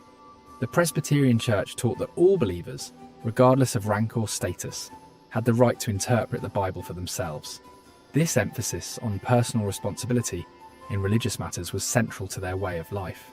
Their faith shaped every aspect of their existence, My dad's from side of the family family life was to Protestant. politics. That might explain The Ulster that. Scots believed in the freedom of conscience, meaning they fought for the right to worship as But they I'm saw assuming fit, without interference if from the this state is or how any my church dad's hierarchy. side of the family This really commitment is, to religious was liberty Scott made them highly Irish resistant to any Scots, form of authoritarian or rule, whether from the Ulster English monarchy Scots. or the Anglican Church, which Um, had a strong presence in because, Ireland. like I said, my dad's However, side of the their family is Protestant. unwavering beliefs I'm a often led them into Buddhist. conflict with both the But, English authorities anyway. and the local Catholic population. My dad's side of the In family Ireland, is they were regarded with Protestant. suspicion and disdain by the Catholic Irish, who Instead saw of their going to Protestantism America, I as think they foreign went and disruptive. to Germany In Scotland, first the and Presbyterian went to movement had America already from been there, part of because years my of religious grandmother, strife, her mother was and born many on Ulster the ship Scots had left behind similar to conflicts the in their U.S. homeland. and she was German. This sense of religious unrest and a desire for freedom of worship created a restlessness among the Ulster Scots. They longed for a place where they could practice their faith She was without actually born on the persecution. ship, so This yearning for religious freedom would eventually lead many to seek new opportunities across the Atlantic. Driven by faith, they set their sights on the New World, where they hoped to find the freedom to worship and live according to their principles. Chapter 4. Across the Sea, the Great Migration. By the early 1700s, life in Ulster had become increasingly difficult for the settlers. Poor harvests, rising rents, and continued religious discrimination from both the Irish Catholics and the English authorities made it harder to maintain a stable existence. These challenges pushed thousands of Ulster Scots to make a life-changing decision, to leave their homes, My mom's side, families, not my dad's. and familiar landscapes behind, and embark on a perilous journey across the Atlantic to America. My mom's side Between is mostly 1717 and 1795, an estimated 250,000 Ulster Scots set sail from Ireland, one of the largest She does have migrations of the Scottish and 18th Irish century. blood, but They left behind most a of land it's plagued by Welsh. economic hardship and religious tension, seeking a fresh start the in the word I'm American looking for? colonies, where they hoped to find religious freedom, economic opportunities, and a place to call their own. The first port of arrival for many was Philadelphia, New York, and other bustling colonial cities. However, they didn't linger on the coasts. Instead, they pushed westward, settling in the rugged backcountry of America. Areas like Pennsylvania, Virginia, and the Carolinas became their new homes. Dad's side of the family These is were from harsh, Pennsylvania. My untamed mom's lands, side of the family but is the Ulster from West Scots, Texas. now known as the Scotch-Irish in America, And I was born were and raised accustomed right to such here hardship. in South They Carolina. had survived in the difficult hills of Ulster and were well equipped to thrive in the Appalachian wilderness. They built log cabins, cleared dense forests, and cultivated the land. The Scotch-Irish were tough, independent, and fiercely self-reliant, qualities honed over generations of struggle in Ulster. Their resilience and determination marked them as pioneers, ready to face whatever challenges the New World presented.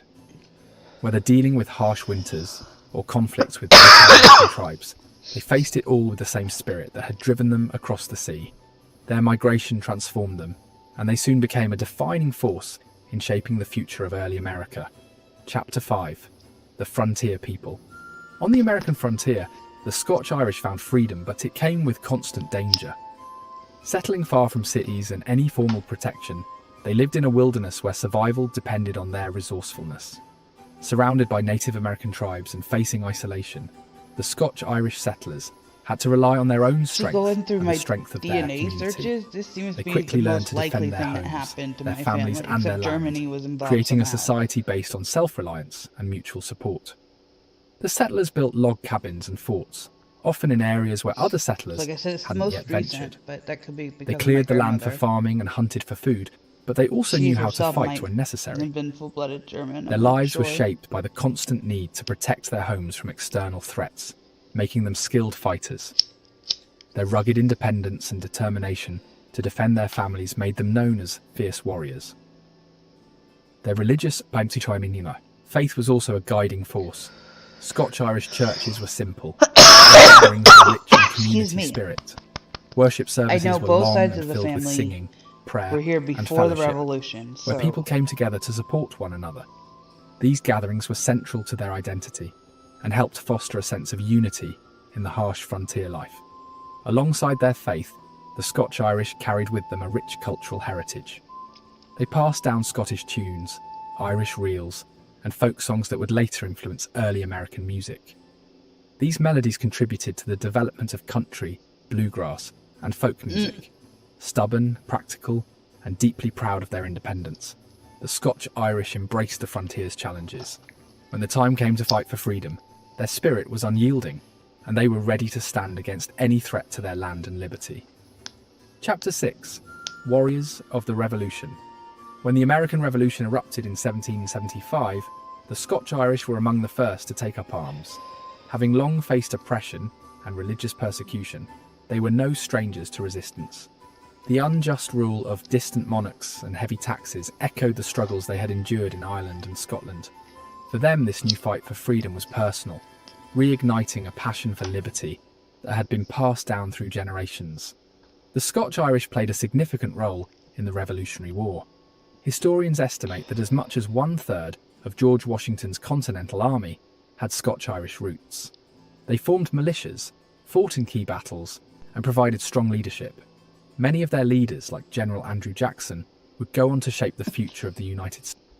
Okay, so I've been meaning to pause this through when I talk, but ADHD plus stroke. Yeah, my brain don't work right. Anyway, so I watch and listen to a podcaster named Bailey Sarian. I absolutely adore her. And when she did a story on Andrew Jackson, she kept calling him Andrew Bath Salts Jackson, and it's fucking hilarious. States. Their fierce independence and unwavering belief in personal freedom made them vital to the cause. At the heart of their involvement was their Presbyterian faith, which taught that no one should be forced to bow to earthly power over their conscience. This belief in religious and political liberty fueled their determination to break free from the British Crown. The Scotch-Irish were not just fighting for independence, they were fighting for the right to live without the interference of an overreaching government. Their contributions were not limited to the battlefield. They helped shape the ideals of the new nation. The Scotch-Irish brought with them a deep belief in self-reliance, Which is why world community, history is and important. individual freedom, values that would become foundational to the American identity. Though they had come as immigrants, by the time the Revolution ended, the Scotch-Irish had become true Americans, builders of a nation grounded in liberty, resilience, and the pursuit of justice. Chapter 7. Building a New America. After the Revolutionary War, the Scotch-Irish continued to play a vital role in shaping the newly formed United States. They moved westward, pushing the frontier further into uncharted territory. As they settled in the vast expanses of the American wilderness, they didn't just build homes, they built the foundations of a nation. They founded towns, constructed schools, and established churches, spreading their values of self-reliance and community wherever they went. Their influence was felt in every aspect of American life, from politics to culture to religion. Presbyterian churches, the heart of their communities, dotted the American landscape, providing spiritual guidance and a sense of unity. Their passion for education led to the creation of some of the nation's first colleges and seminaries, ensuring that future generations would continue to carry their values of hard work and independent thought. The Scotch-Irish also made their mark in the nation's leadership. Many prominent American figures, such as Presidents Andrew Jackson, James Polk, and Ulysses S. Grant, traced their roots to the Scotch-Irish people. Even frontier legends like Davy Crockett had Scotch-Irish blood running through their veins. These individuals embodied the Scotch-Irish spirit, brave, resourceful, and committed to building a better life. Unlike the aristocratic elites or urban professionals, the Scotch-Irish were the backbone of America's working and fighting class. Their hard work, honesty, and self-reliance became the bedrock of the American identity. These values, shaped through generations of struggle, laid the groundwork for the country's future success. Yet, as the nation grew and evolved, many began to forget the long and complex journey that shaped the Scotch-Irish identity. From the Scottish lowlands to the hills of Ulster, and then across the ocean to the American frontier, their story was woven into the fabric of the United States, though it often went unrecognised. Chapter 8. Culture, Legacy and Pride. The Scotch-Irish left behind much more than just history books and family names. But it's on Their my dad's contributions to the side. cultural fabric of America are deeply Because, woven like I into said, the my nation's mom's identity. DNA results From come their out music mostly Welsh. to their values, Like, I mean, the literally Scotch-Irish helped mostly shape Welsh. the country And, in ways that are still felt today. My dad's, One of their most a lot of this is enduring gifts was their contradicting what music. we know about The our traditional family songs they history. brought with them from Scotland and Ireland evolved into the sounds of Appalachian folk, country, and Unfortunately, I bluegrass can't music. afford a subscription These to melodies, Ancestry, passed so down I through can't get, generations, became the heartbeat of rural America. Their storytelling tradition, subscription, but- filled with tales of hardship, bravery, and humour, became the foundation of American folklore, influencing writers and musicians for centuries. The Scotch-Irish also left a legacy of community. Their close-knit churches and small towns were built on a strong sense of mutual aid and responsibility. In small-town America, neighbours still look out for one another, a tradition that traces back to the Scotch-Irish, who prioritise faith, family and friendship. Their communities weren't just places to live. They were places to support one another through thick and thin. They brought with them old recipes, sayings and customs that enriched the American cultural landscape. Their stubbornness, a hallmark of their character, became a defining trait of the American spirit. Their refusal to quit no matter the odds was passed down to future generations and remains part of the national ethos. Across the South and Midwest, many families can still trace their roots back to those early Ulster settlers. While they may not always recognise it, their way of speaking, worshipping, and even celebrating holidays carries traces of Scottish and Irish heritage, blended into She's something got Irish uniquely and Scottish American. blood too, but like I said, The it's mostly Scotch-Irish Welsh. identity, once torn between two nations, has become a symbol of unity, shaped through struggle and resilience. Chapter 9. The Return Home. Modern Connections. Today, interest in the Scottish-Irish story is experiencing a resurgence. In both Northern Ireland and Scotland, people are reconnecting with their shared heritage, celebrating it through festivals, music, and dedicated ancestry research. These events bring together individuals who take pride in their origins, with many tracing their family histories back to the Ulster Scots, who helped shape the early Americas. In the United States, millions of descendants of these pioneering Scotch-Irish settlers are rediscovering their roots. Thanks to the rise of DNA testing and genealogy projects, people are now able to trace their lineage more easily than ever before. For many, these discoveries come as a surprise. They learn that their family's journey didn't begin in Scotland directly, but rather in the hills of Ulster, a testament to the centuries of migration that eventually brought them to the New World. In Northern Ireland, the term Ulster Scots is still widely used, celebrating not just the people, but their rich language, literature, and folk traditions. The continued use of this term highlights the lasting cultural impact of the Scotch-Irish, whose influence has persisted in the region for over 400 years. It serves as a reminder of the deep historical ties between Scotland and Ireland, and the significant role the Ulster Scots played in shaping the culture of both nations. Meanwhile, in the US, the term Scotch-Irish remains a point of cultural pride. For many, it represents endurance, independence, and a strong faith, qualities that helped their ancestors thrive in the harshest of conditions. The Scotch-Irish legacy is not only a part of American history, but a bridge that still connects the two sides of the Atlantic, a testament to the enduring spirit of this remarkable group of people. Chapter 10. More Than a Name. So, who are the Scottish-Irish? They are descendants of Scots who first settled in Ireland, then crossed the Atlantic to America, seeking better opportunities and religious freedom. But the story of the Scottish-Irish is more than just a tale of migration. It's a narrative shaped by hardship, hope, and a deep sense of heritage. The Scotch-Irish carried with them the best of both worlds, the courage and determination of the Scots, and the resilience and heart of the Irish. They blended these qualities into something uniquely their own, forming an identity forged by struggle, survival, and unwavering faith. Their journey wasn't just about survival, it was about building a future, preserving their values, and creating a lasting impact on the world around them. These settlers built churches, fought in wars, and tilled the land with hands hardened by years of adversity. They held onto their beliefs with fierce devotion, especially their faith, which became the bedrock of their communities. Family, honour, and freedom were their guiding principles. They valued the bond of family and community, and they carried with them a belief that no one should be forced to bow to authority over their conscience. Although their accents faded over time, the spirit of the Scottish-Irish never did. You can still find it in the determination of a farmer working the land, in the pride of a small-town craftsman, and in the faith of a congregation singing hymns in church on Sunday morning. The Scottish-Irish story teaches us that identity isn't merely about bloodlines. It's about what we endure, what we believe in, and what we pass down to future generations. It's about the legacy of courage, resilience, and unwavering faith that shapes who we are and who we continue to become. Conclusion.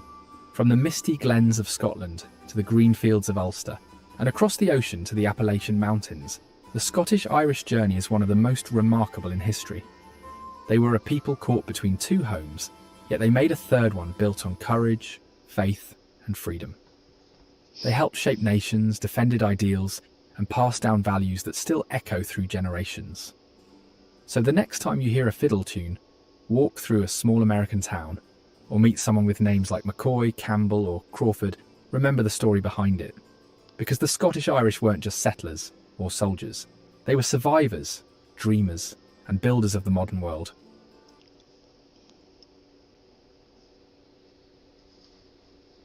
just a second, guys. I know I'm on my phone a lot, but I'm still trying to look up the crest. I do have the pictures. Hold on a second. I will show you.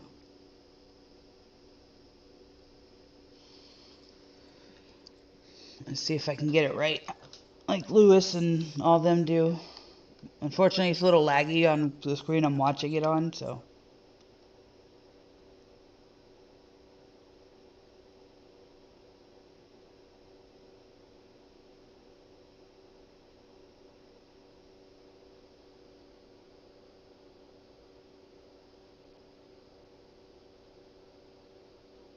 I will figure out how to fix this.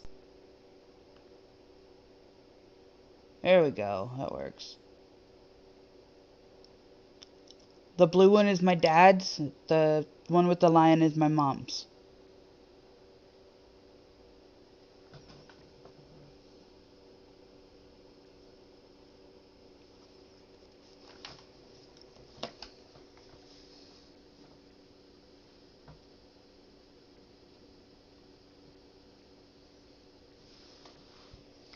Okay, time for... I want to check, see if they're on. No, oh, they're usually on. Well, tomorrow's Friday, so Adam will be on. I haven't seen Lewis in a few days. He might be in America. They said he was going to New York.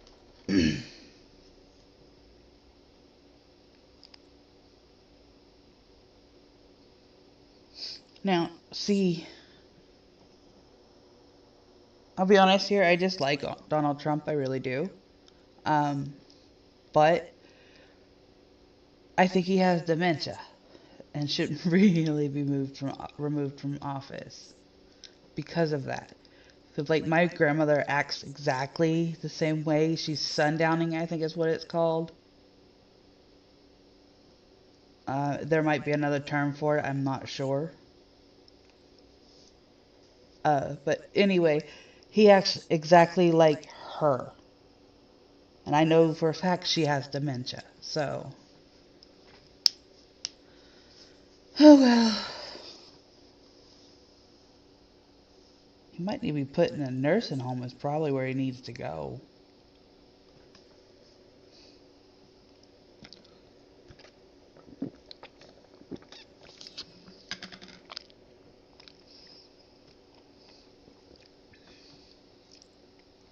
Let's see. This will be fun.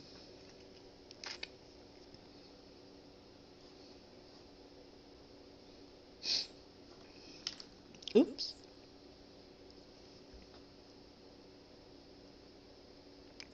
You guys have been blowing up my comments, my inbox, everything, wanting to know more about crime here in South Carolina.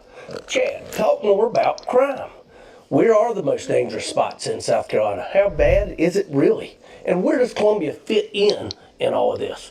So today we're actually going to be breaking down the top 10 most dangerous cities in South Carolina based on total reported crime. Now this is the violent crime and property crime over the last 5 years. And at the end I'm going to break down what crime actually looks like right here in Columbia, South Carolina, plus a couple of cities that are absolutely crushing it when it comes to safety. So if you're thinking about moving anywhere in South Carolina, granted I'm right here in Columbia, but don't click away because where you live and where you buy a house is a lot more than granite countertops. It's about feeling safe walking in from the car at night.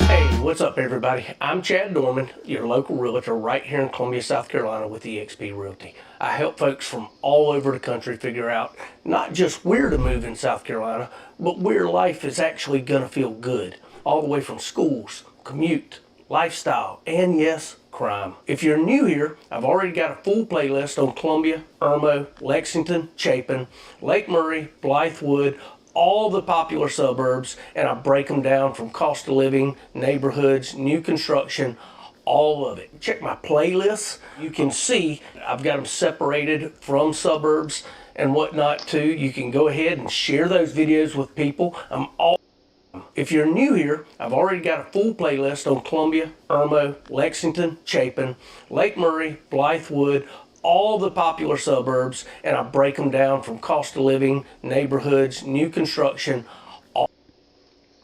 Let's see. Nope, mine's not up there.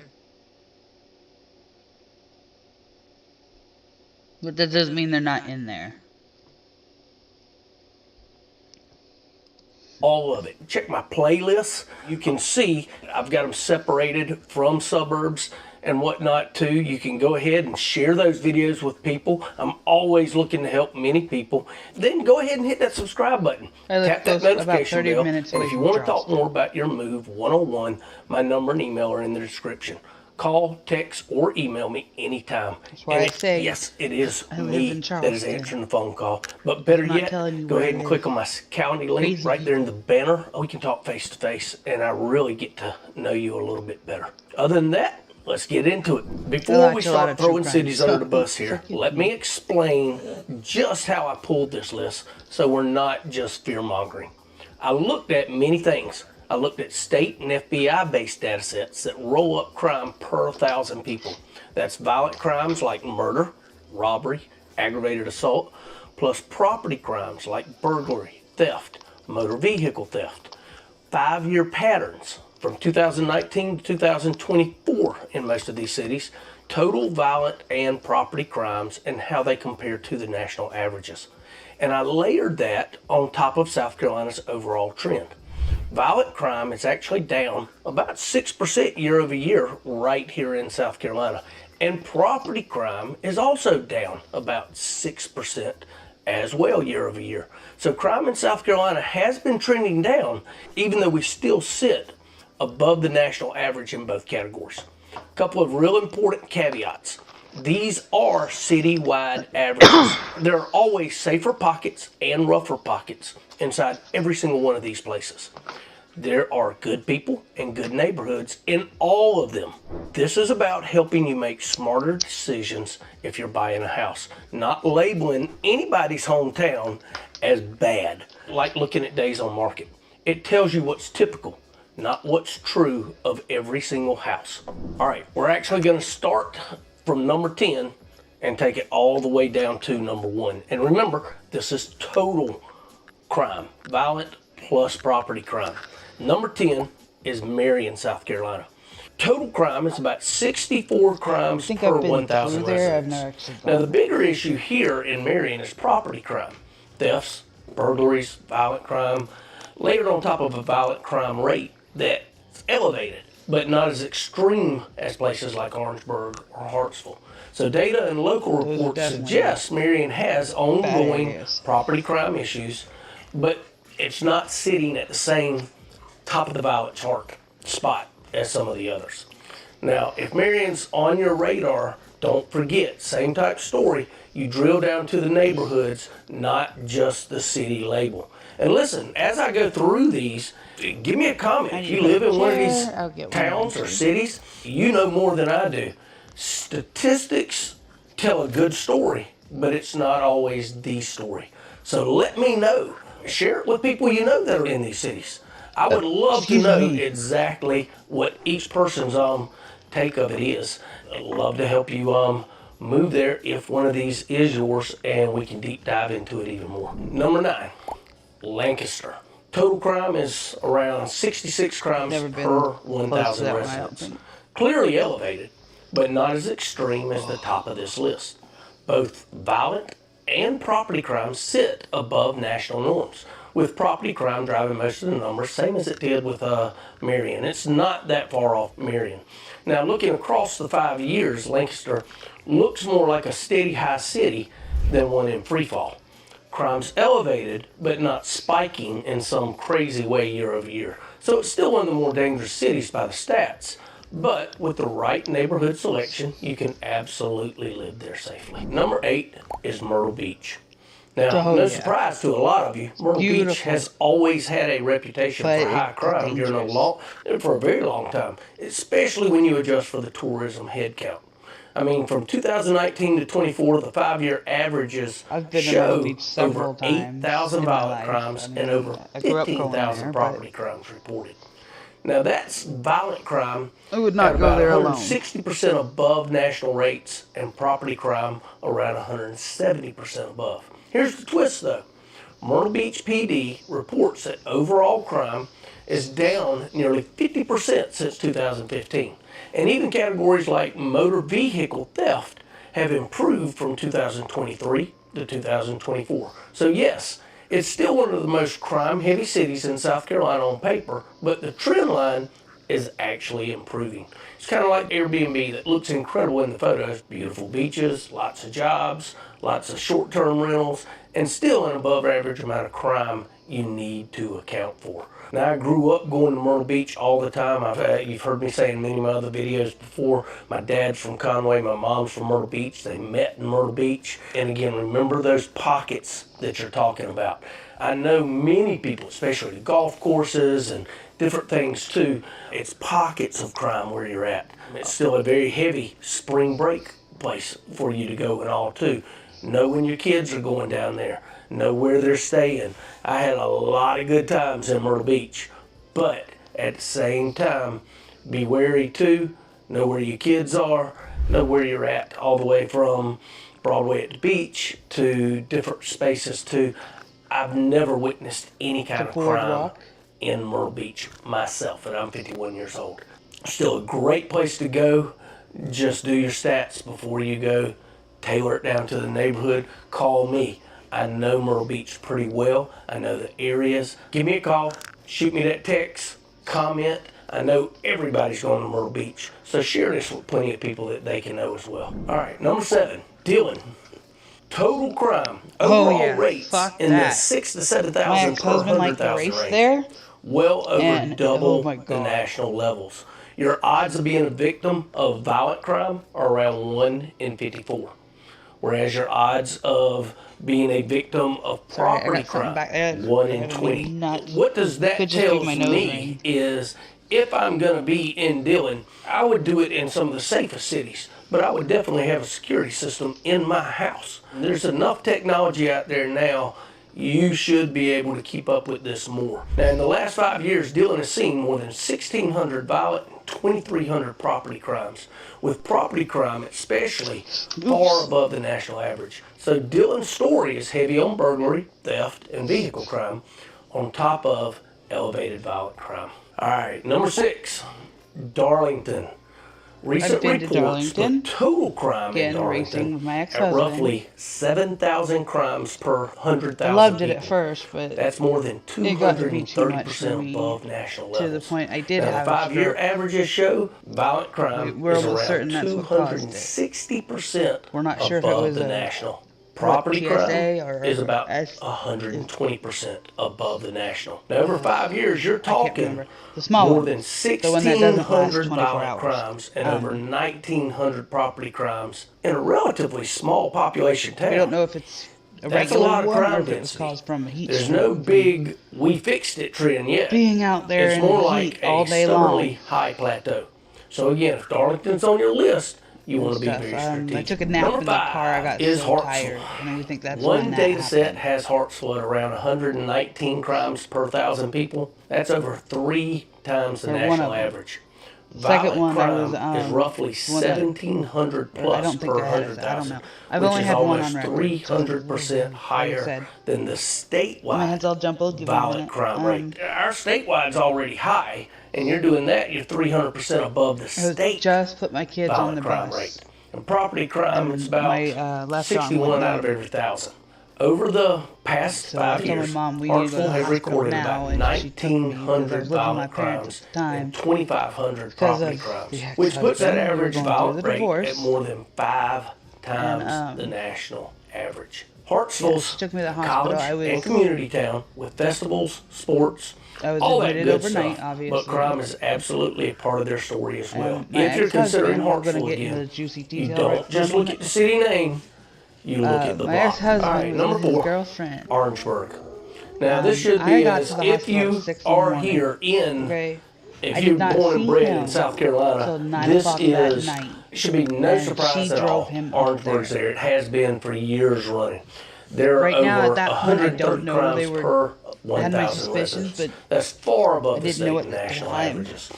Violent crime has But, been clocked at that was his over girlfriend. 1,200 per 100,000, And almost 3 times the state I'm in the average. hospital, Now, property and crime just is wanted around a kiss. 65 Just per a kiss. 1,000, And he which of goes, course is "You're a sick, whole I lot won't kiss higher. you." Orangeburg has It's like I been had a at stroke, or near the not top a of South virus. Carolina's violent crime charts for multiple years running. I've seen those It's a college houses. town with a rich history and some really nice streets. Anyway, but to the point that the nurses were data getting ready to says throw violent him out crime is because a he was real getting so concern. loud and And it annoying. hasn't magically gone away just because the And the state sad part overall is, is I improving. called my If you're ex-boyfriend, looking at Orangeburg, my son's you want a father, very targeted my ex-husband, my neighborhood daughter's level father, strategy. my Now, I have ex-boyfriend sold was a- homes, I've sold right property, after high a school number of thing. different things in Didn't Orangeburg. last long. So Well, it definitely did give last me a call quite if a you're bit. looking It at lasted this 4 area as years. well. And again, subscribe But to my anyway. channel. I'm trying to get as many people as I can on here so I can really Well, help I ended up even having more my people each ex-boyfriend day. come and Number help me 3 on the list, get discharged from the Spartanburg. hospital because Now, I was depending on the source, you're looking at so 80 worked to up 110 because I had to crimes per stay in the 1,000 hospital people. by Still well myself. above the national average. That's why I called Odds of my a violent ex-boyfriend, crime are 1 in because I was 63. panicking. Odds of property crime And he actually are come 1 up in there and was a 15. big help. Spartanburg PD's own numbers show there are about No, we did not get 2,950 to crimes back in together or anything like that. 2023, In fact, he which just is got married last actually year. just about 3% above their 10-year But, average. Property crime is a little up, and violent crime has Like I said, basically been it was a flat nightmare. over the decade. I So think Spartanburg's all one that of those stress, classic anxiety, two-story and markets. not On knowing one where I side, was you've gonna got live, how I was gonna revitalization, get financially breweries, stable, 'cause lower cost of living, I've been a new stay-at-home housing, mom BMW for 7 money years in at the this point. county. And then on the other side, you've got crime numbers that are And still stuff like stubbornly that. high. Again, So, doesn't mean you can't I think live it was there. the stress It and just stuff. means don't go in blind. Number 2 is Walterboro. And I also have high blood 87 pressure and crimes diabetes, per so that 1,000 doesn't people. help. Again, And near I the top of the just found state. out I was diabetic, Violent so crime that has could have averaged something to about do with it, too. 230% above the national level the last 5 years. Property crime, even worse, about 280% above national rates.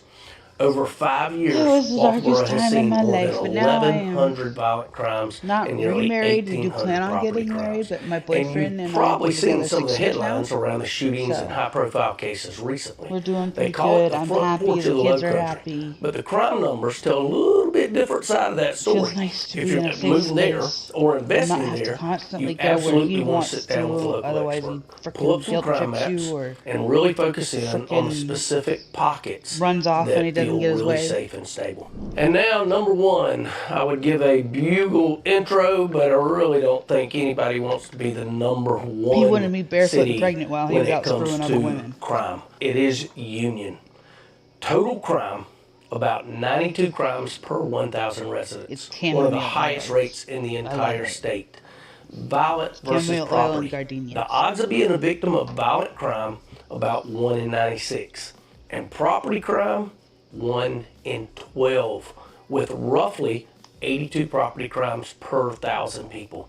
Over the last 5 years, Union has logged over 1,800 violent crimes and about 2,400 property crimes. And those violent crime rates are more than double the national average. So what does this actually mean? Union's a small, historic mill town with a charming downtown core. But the numbers are rough. Violent crime is high, and property crime is even more common. If you're looking at Union, you don't just say, I'm moving to Union. You zoom all the way in, street by street, neighborhood by neighborhood, and build a very intentional plan. This is one that you really want to give me a call. I know doctors that have lived there. I know employees that have lived there. I know people who are police department there. I know a lot of people in Union. What they say, if you remember the Susan Smith story, beautiful state. that It really was is. took place in Union. So you like you said, definitely there's want to pockets of know your crime. figures Like where I and live, we what have it that is too. about this town that makes it. But then also talk to some people that are from Union. I'll be glad to hook you up with those calls so you can, and they may even tell you a different story. It's a Again, beautiful it's not place. always It really about the is, stats. but it's really a like lot of times it's about those far personal behind stories, as far but as never other things. I don't ignoring the know how to stats. describe And it. now for a little bonus information. What about Columbia? This is where I sell real estate majority of the time. I have done homes in the upstate, even though I am licensed throughout South Carolina, but I have done homes in the upstate. I've even helped someone look at some homes in Charleston, and I've done them through Orangeburg, through a lot of different places, so I know it real well. But what I sell mostly is Columbia. This is the city I talk about all the time on this channel. Is Columbia a dangerous city? Short answer, Columbia definitely has more crime than the national average, both violent and property. This is a real city. It's not Mayberry, but we are not on that top 10 most dangerous cities in South Carolina's list either. Now, a lot of your bigger cities are not, all the way from Charleston, Greenville, Columbia. Spartanburg's one of the bigger cities, but and it is on there, so you got to wonder why. I grew up in a small town. Recent but now estimates it would put be Columbia considered at a small around city. 48 crimes per 1,000 residents, higher than the national average, but lower than places like Union, 35 Harrisburg, years I've been Walterboro, alive, I've watched this Hartsville, town. all the ones I just went through. And here's the encouraging part. Columbia's PD 2024 report, property crimes are down 9% in 2024 versus 2023. Property crimes are also down 9%. Violent crimes down 8%. And the number of people shot down about 40% in a single year. That lines up with what we're seeing statewide. Violent crime and property crime in South Carolina have both been trending down. I'm not trying to make excuses because I sell stuff here, but again, you've got to look where you're at. Some of these safest cities are going to be right here. Now, when you're talking about Columbia, you're talking about Columbia city limits where a lot of these figures are coming from. And I've told you before, 90 to 95% of people move to the suburbs. They don't move downtown. You've got to pull it further in to neighborhoods, to the cities, to the suburbs. You don't just pick Columbia on a map. You pick a neighborhood. Crime looks very different in Irmo, Lexington, Chapin than it does a couple blocks downtown at 2 a.m. That's where having a local realtor who actually lives here and drives these streets every single day matters. When I'm working with you, we'll look at school zones, lighting, traffic patterns, where you're in and out of your car at night, not just the listing photos. I will tell you, I've never let one of my clients, technically I'm not supposed to say anything as a realtor about things, but I can recommend that you look at PD or police department stats in each city.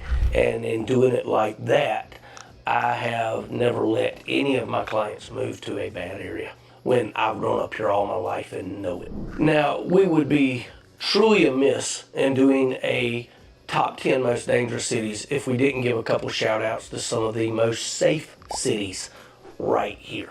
Now, I don't want to just scare you with crime stats all video long, but let's talk about a few places in South Carolina that consistently show up on the safest cities list. Lexington, South Carolina, right in my backyard. I do a lot of homes in Lexington.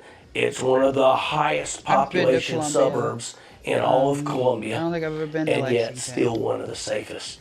It's regularly ranked in the #1 safest city in South Carolina in multiple reports. Some data shows almost zero violent crime per 1,000 residents in certain years, and very low property crime, well under the state averages. No city's perfect, but in terms of numbers and stats, Lexington's about as good as it gets. One other one that's got a little special mention also is Fort Mill in the Tegakay area. Up closer to the North Carolina line, this is where a lot of people are maybe going to work in Charlotte, but they're living in South Carolina for the different advantages that they have there. Fort Mill is safer than over half the U.S. cities with both violent and property crime well below state and national averages. Tegakay shows up near the top of those safety lists all the time too. Planned communities, lake access, and very solid stats. So if you're thinking, Chad, I want South Carolina, I want it with training wheels on in terms of crime, these are the types of places where we're going to look at first. And yes, I help people buy in all of those spots as well. Now, the bonus stuff I was telling you about that I was going to surprise you with, I'm going to do this real quick, but many people, they look at property crime different than they look at violent crime.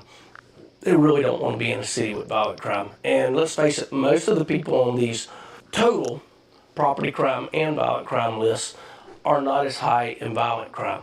So I want to give you the top 10 list of ones with violent crime. Now, number 10 is Myrtle Beach. Number 9, Darlington for violent crime. Number 8, Sherrill. I'm not even going to give the figures on this. Call me and I can tell you more about this. Number 7, Orangeburg. I told you that one has been known for here in South Carolina, that and Myrtle Beach. Clinton. Clinton comes in 6th on the list. Number 5, Spartanburg. It surprises you. Some of them do. Surprised me when I was looking these up on some of them. Number 4, Chester. Number 3, Hartsville. Number 2, Lake City. And then the number 1 for violent crime is Dillon, South Carolina. I figured you would want that as just some bonus material, that these are just by the violent crime and not by just the total of property crime and violent crime. You can do with that what you want, but call me if you want even more information. So here's the big takeaway. South Carolina as a whole twice a year still has more crime than the national average. It's just the truth. But violent crime's trending down, property crime's trending down. A lot of the worst numbers are concentrated in smaller, lower income towns where you've got decades of economic challenges stacking up. Now the ones like Spartanburg, I really have no explanation for that. You would have to dig into more than that. That's one of the bigger towns, but yet it's still high on violent crime and high on property crime. And even in the so-called most dangerous cities, there are pockets that feel completely different once you're out there in person. Many times I tell people, if they're really worried about a certain neighborhood or something, go there during the evening. See how many people are out walking their dogs. See how many people. Go knock on some neighbors' doors. I kid you not. I have clients that do this.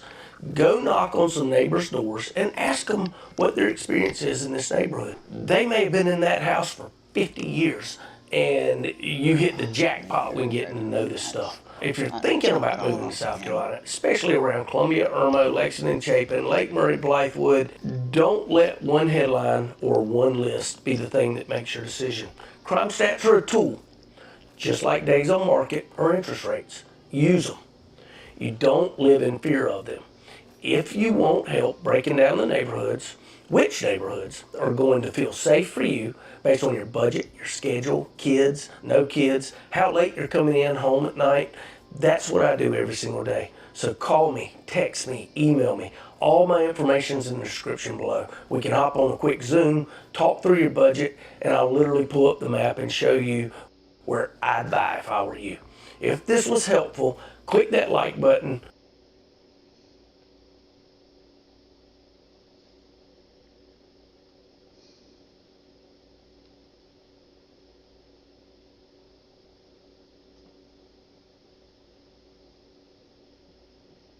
Number 1, Dylan Roof. On a warm June evening in 2015, a young stranger walked through the doors of Emmanuel African Methodist Episcopal Church in Charleston, South Carolina. The congregation welcomed him with open arms, handing him a Bible and a study sheet as he took a seat beside their beloved pastor. For 45 minutes, he sat quietly, listening to prayers and scripture. Then he stood up, pulled out a handgun, and opened fire. By the time the gunshots stopped echoing through the historic sanctuary, 9 souls lay dead in pools of blood, and America would never be quite the same. Dylan Storm Roof was born in Columbia, South Carolina, in 1994.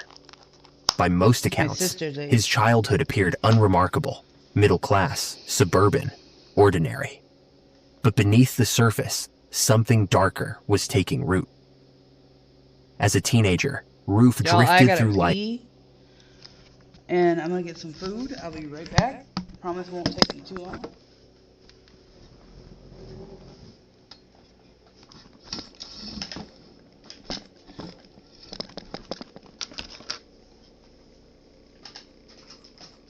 You shit.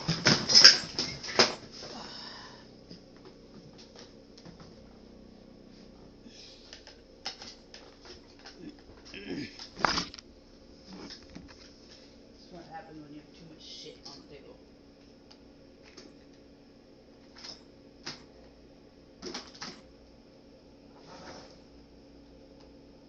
Okay.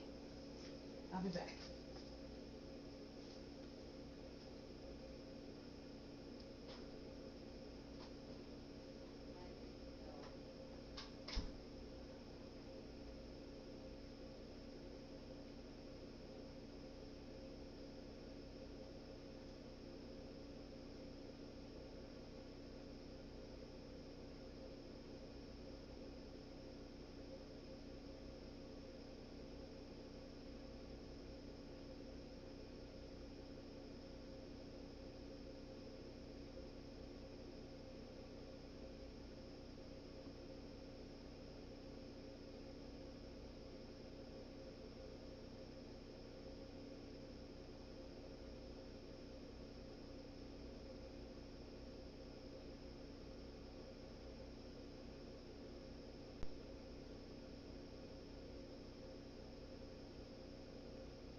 going back upstairs would drive me nuts. You're the one who wanted up there in the first place. Yeah, you.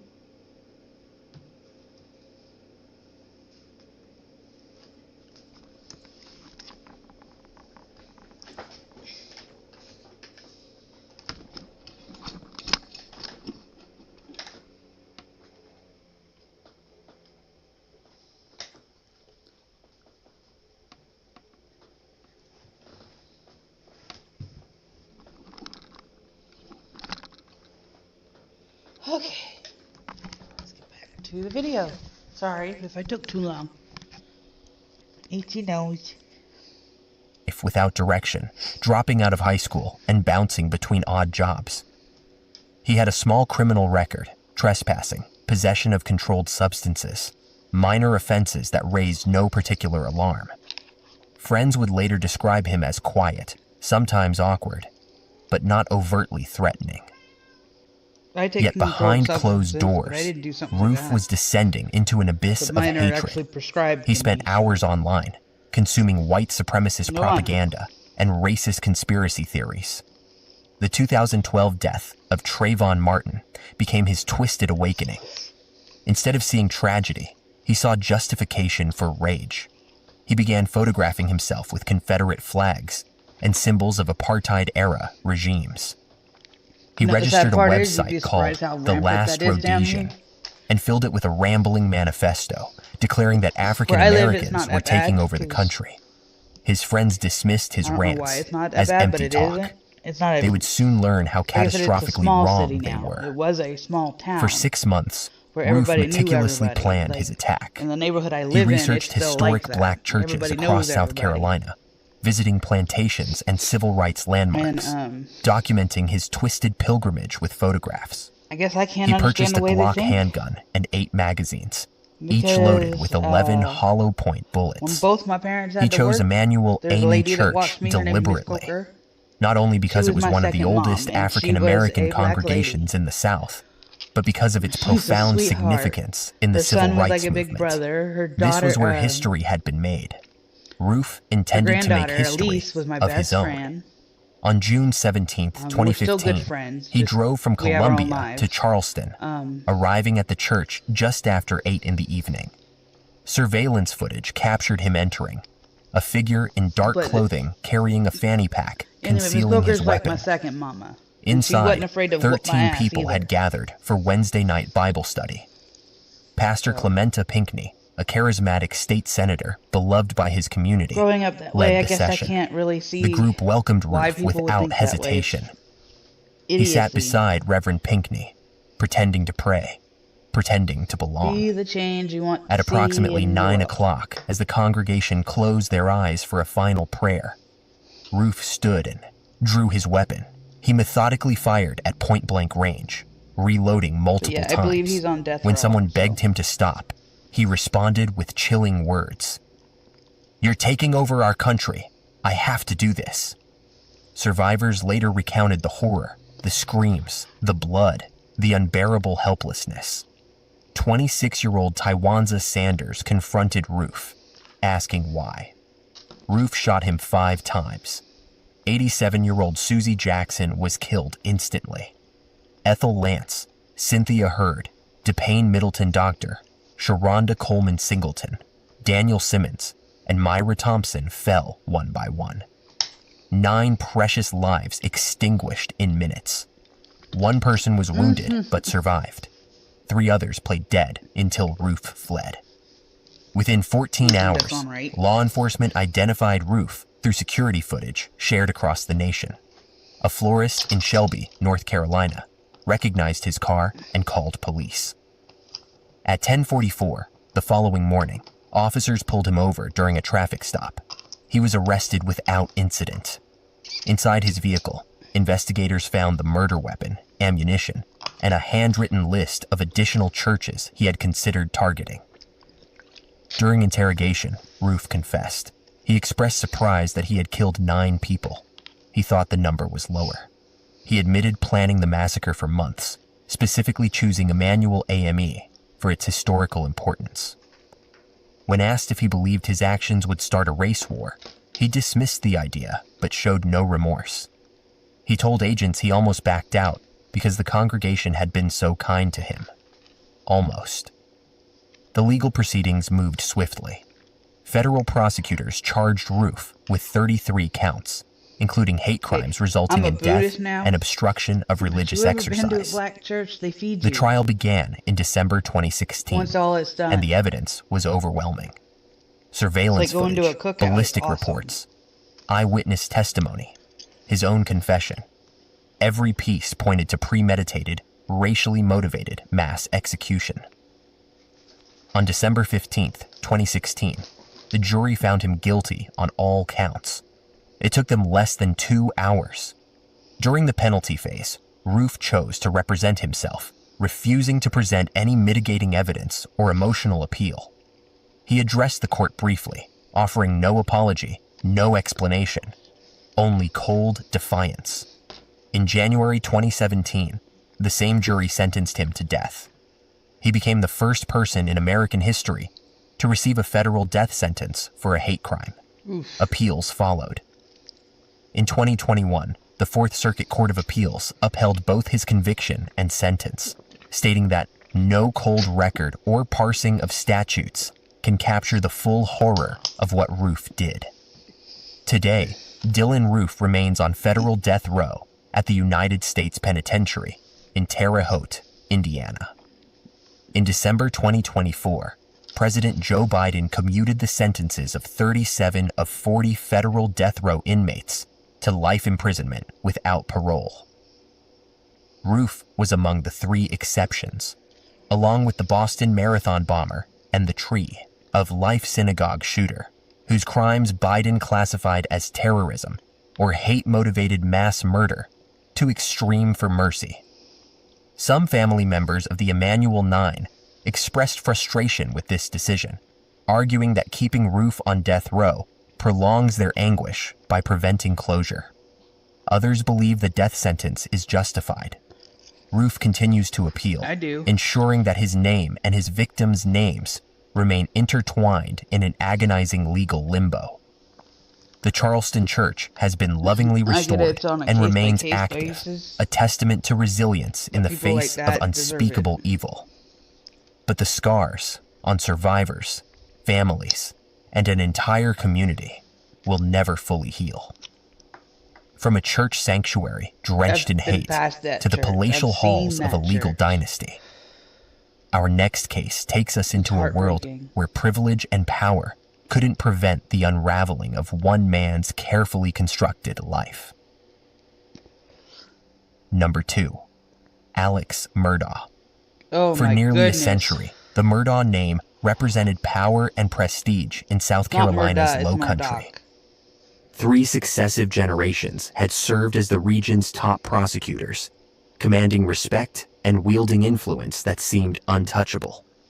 But on a humid summer night in 2021, that dynasty would shatter in a hail of gunfire, and the man responsible wore the family name himself. What followed was a sprawling web of lies, theft, addiction, and ultimately, a murder conviction that captivated a nation and inspired countless documentaries. This wasn't just a family tragedy.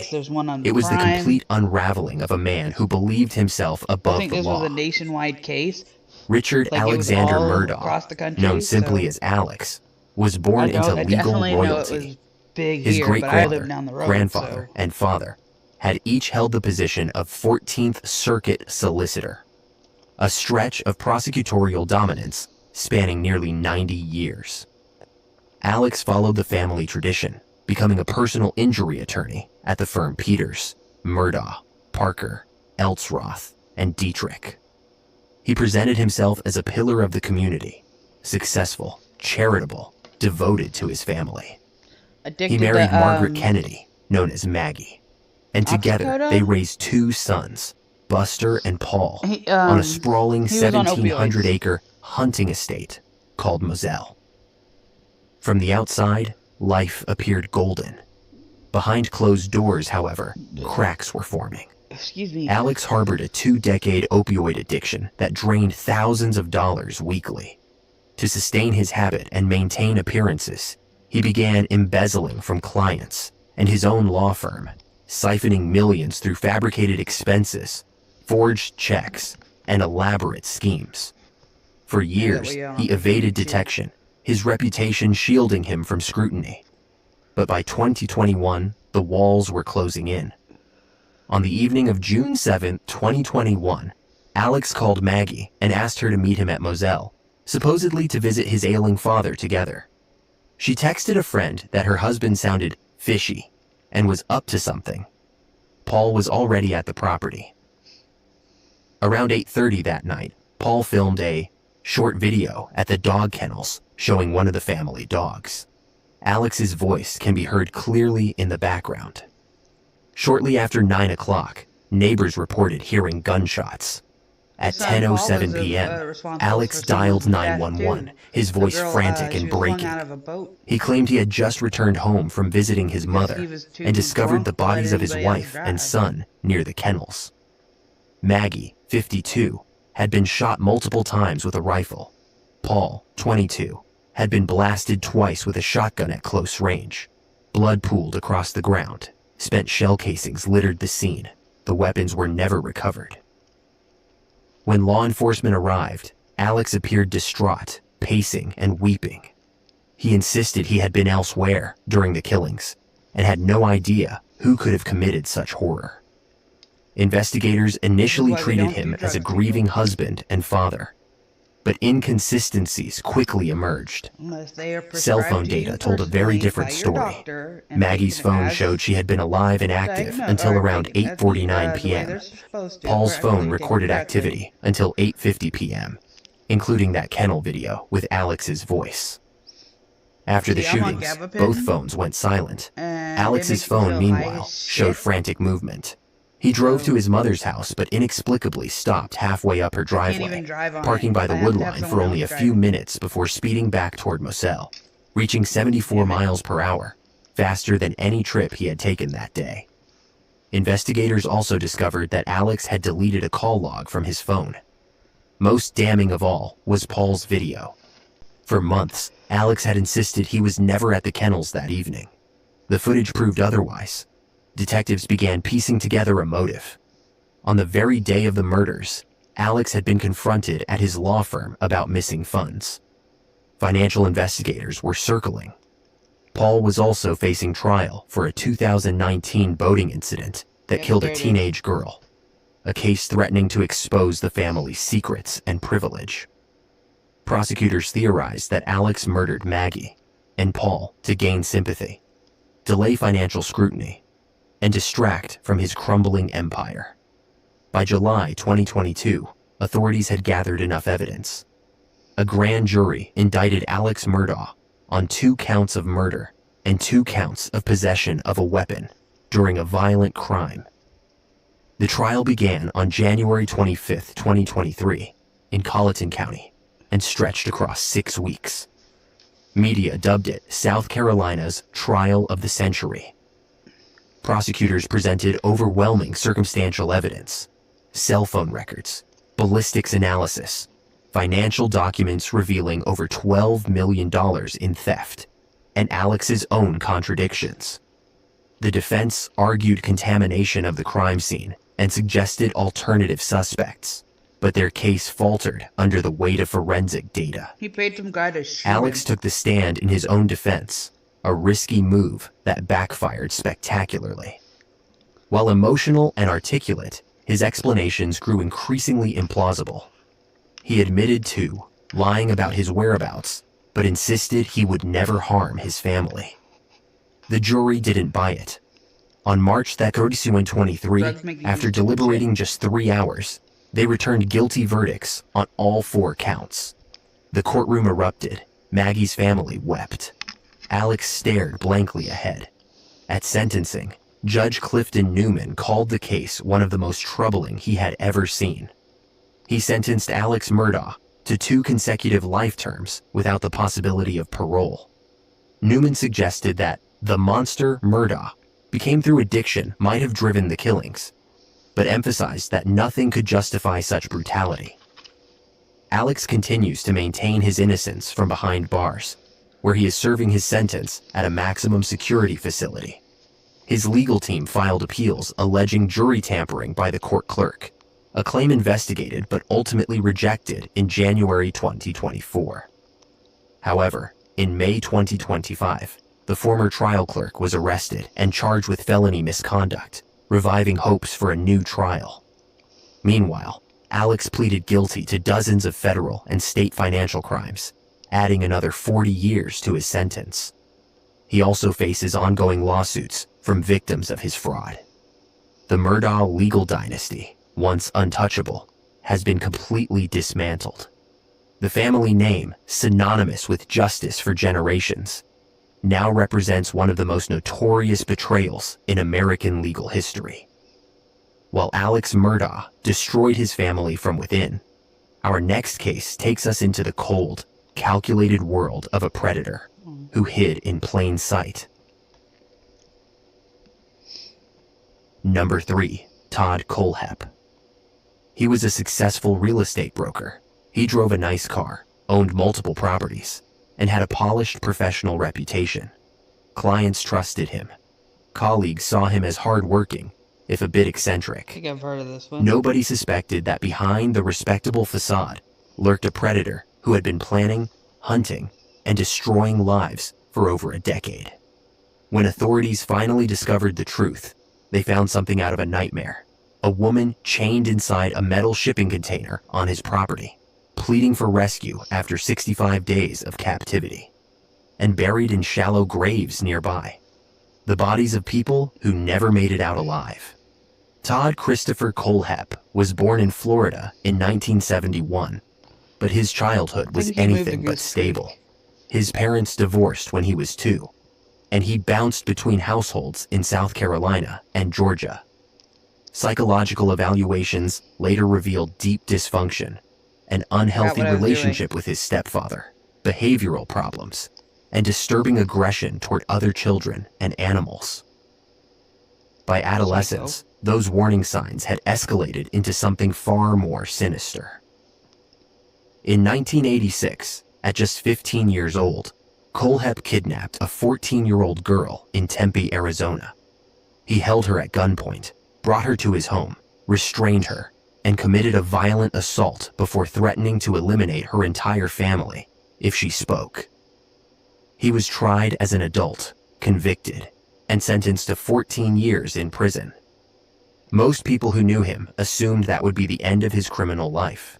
They were catastrophically wrong. Released in 2001, Kohlhepp moved back to South Carolina and began reinventing himself. Despite being a registered offender, he managed to obtain a real estate license by lying on his application. He enrolled in college, earning degrees in computer science and business administration. By all outward appearances, he had turned his life around. He built a successful real estate firm, became a top-selling agent, and accumulated significant wealth. He purchased a 96-acre property in Woodruff, South Carolina. Isolated, heavily wooded, perfect for privacy. But beneath that veneer of success, Kohlhepp was anything but rehabilitated. In November 2003, he walked into Superbike Motorsports, a motorcycle shop in Chesney. According to Kohlhepp's later confession, employees there had mocked him months earlier over a motorcycle purchase. He never forgot. That day, he opened fire with ruthless efficiency, ending the lives of 4 people in under a minute. Shop owner Scott Ponder, his mother Beverly Guy, service manager Brian Lucas, and mechanic Chris Sherbert. Then he walked out, leaving behind a cold case that would haunt investigators for 13 years. Nobody connected the mass shooting to the mild-mannered real estate broker who occasionally shopped there. For over a decade, Kohlhepp continued living his double life. Then, in December 2015, he hired a married couple, Johnny Coxey and Megan McCraw, Coxey, to clean rental properties he owned. Johnny was taken first. Megan was held captive for about a week before she, too, was eliminated. Kohlhepp buried them both on his the one I property, was their feet severed thinking and of, never the recovered. woman survived. On August 31st, 2016, Kayla Brown and her boyfriend, Charlie Carver, drove to Kohlhepp's land to clear brush, a job Brown Maybe had it done is for the him same before one. without incident. This time was different. As they stepped outside with hedge clippers, Kohlhepp emerged, holding a firearm. He shot Charlie 3 times in the chest, while Kayla watched in horror. Then he grabbed her, his voice chillingly calm, and told her she could either come inside or join her boyfriend. For the next 65 days, Kayla Brown endured unimaginable torment.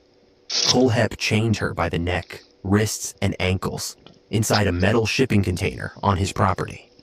He assaulted her Which is repeatedly, bragged crazy. about how many You know people how he hot had it gets ended, here? and casually discussed whether he would eventually take her life And it's not or just sell her hot to here. someone It's else. humid. Brown did what she had to Go do to outside and can't survive, breathe. complying, staying quiet, praying someone would find her. Meanwhile, Charlie Carver's family grew frantic. Bizarre posts began appearing on his Facebook page, claiming he and Kayla had simply left town. Friends knew something was deeply wrong. Investigators traced the couple's last known cell phone signals to Kohlhepp's property. On November 3rd, 2016, Spartanburg, county deputies obtained a search warrant and arrived at the isolated land. As they walked the grounds, away. they heard banging coming from inside a large metal container. Officers rushed over, cutting through 5 padlocks with power tools. Inside, they found Kayla Brown, filthy, emaciated, chained like an animal, but alive. Her first words were a desperate plea. "Help me, he's done this before." Body camera footage captured the moment deputies pulled her to safety. Within hours, Kohlhepp was arrested. He confessed almost immediately, leading investigators to multiple grave sites across his property. He admitted to the 2003 motorcycle shop massacre, the elimination of the Coxies, and Charlie Carver's demise. Searchers unearthed the remains, confirming his horrifying admissions. But Kohlhepp hinted at more. When his mother asked how many victims there truly were, his chilling response was, "You do not have enough fingers." Prosecutors moved quickly, charging Kohlhepp with 7 counts of murder, kidnapping, and multiple counts of assault. They could have sought the death penalty, but South Carolina's lethal injection drugs had expired, creating legal complications. Instead, they negotiated a plea deal. On May 26, 2017, Todd Kohlhepp stood before Judge J. Durham Cole and pleaded guilty to all charges. Victims' families filled the courtroom, many sobbing openly. Scott Ponder's teenage son addressed the court, saying he would always wonder what life would have been like with his father. A relative of Megan Coxey told Kohlhepp he could never be forgiven. Kohlhepp showed no emotion. He was sentenced to 7 consecutive life terms without the possibility of parole, plus 60 additional years. He waived all rights to appeal. Today, Todd Kohlhepp is imprisoned at Broad River Correctional Facility in Columbia, South Carolina, where he will remain for the rest of his natural life. Kayla Brown survived, though she continues to struggle with severe trauma, requiring lifelong therapy and medication. She has spoken publicly about her ordeal, hoping to help other survivors find strength. In a surreal twist, investigators discovered that Kohlhepp had posted disturbing reviews on Amazon for tools and weapons he used in his crimes, joking about hiding bodies and securing locks, earning him the macabre nickname, the Amazon Review Killer. Authorities continue investigating his claims of additional victims, though nothing has been confirmed. His 96-acre property was eventually sold, with proceeds awarded to survivors and victims' families. The shipping container that once held Kayla Brown has been destroyed, but the scars, physical, emotional, psychological, remain. If Todd Kohlhepp hid behind a mask of normalcy, our next case involves a predator who didn't even try to conceal his intentions, until it was too late for a young woman who made one tragic mistake. Just joking. Number 4. Nathaniel Rowland. In the age of smartphone apps and digital convenience, we've learned to trust technology with our most basic needs, including getting home safely. We summon strangers with the tap of a screen, climb into their vehicles, and assume the algorithm has vetted them properly.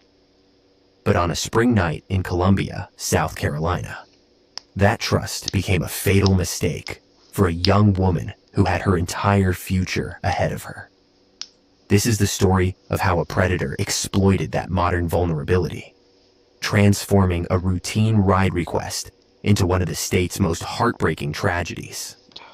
Samantha Josephson was 21 years old and thriving. The New Jersey native had made the University of South Carolina her second home, and by March 2019, she was just months away from graduating as a senior. Like countless college students, she enjoyed the vibrant nightlife of Five Points, Columbia's premier entertainment district, where bars, restaurants, and music venues drew crowds every weekend. On the night of March 29th, Samantha was out with friends at the Bird Dog Bar on Hardin Street, celebrating the approaching end of another semester. Around 1:30 in the morning, she became separated from her group. Rather than panic, she did what millions do every night. She opened her Uber app and requested a ride back to her apartment at the Hub, a high-rise building in downtown Columbia, where she lived with roommates. It was in Orangeburg, At 2:09 a.m., surveillance cameras captured Samantha standing on a corner in 5 Points, illuminated by her phone's glow as she waited for her driver. When a black Chevrolet Impala pulled up to the curb, she glanced at her screen, assumed it matched her request, and climbed into the back seat. The door closed behind her.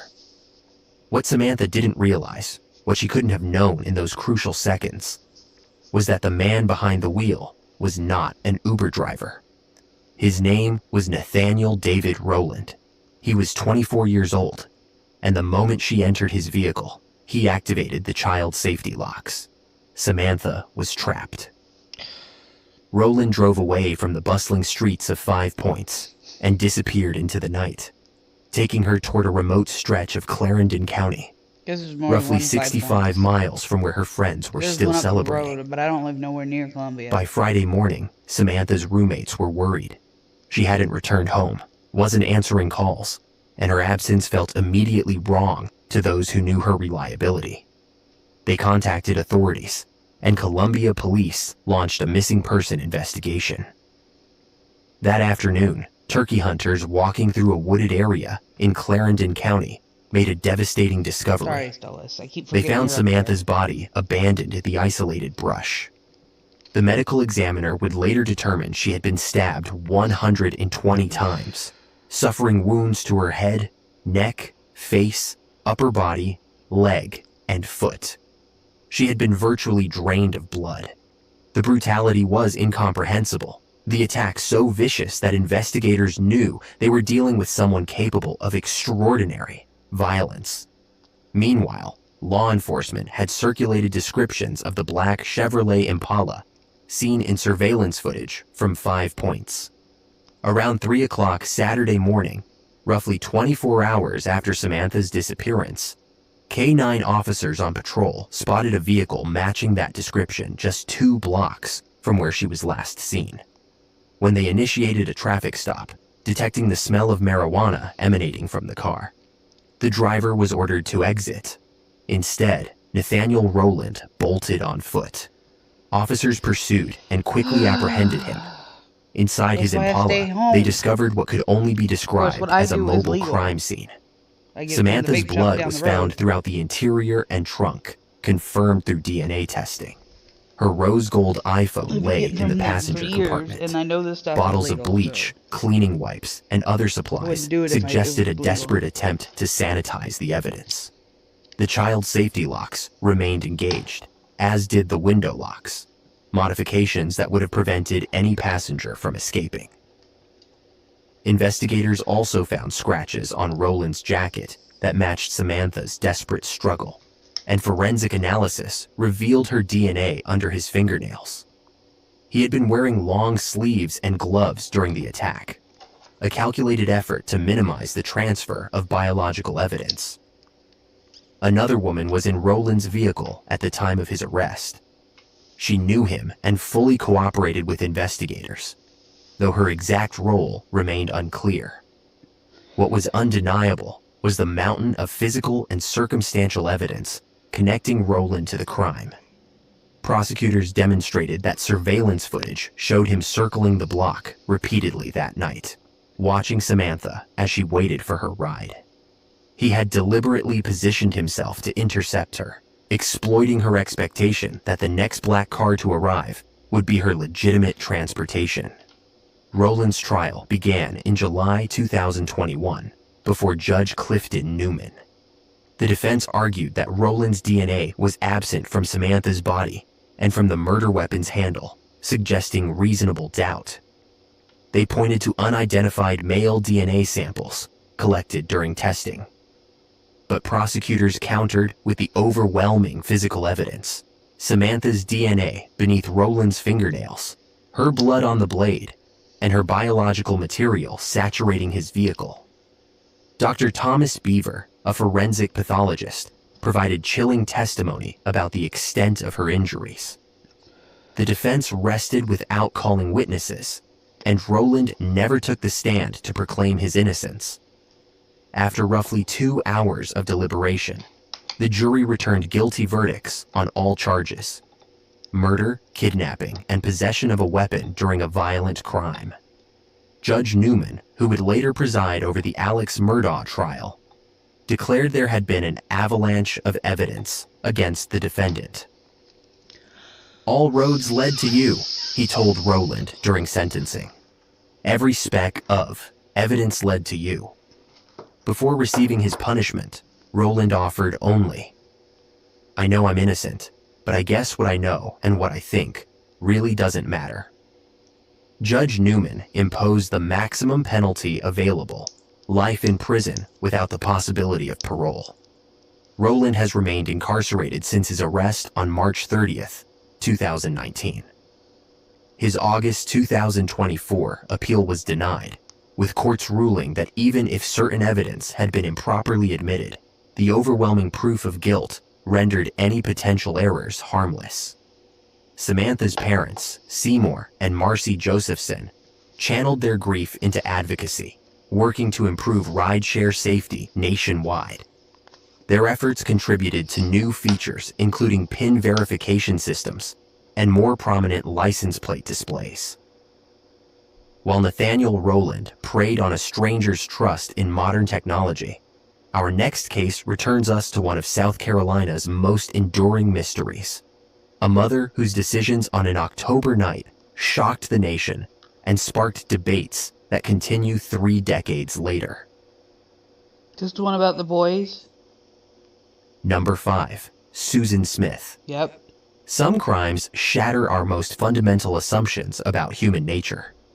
We expect parents to protect their children, not harm them. This woman's We fucking assume crazy. that a mother's love represents the purest form of devotion.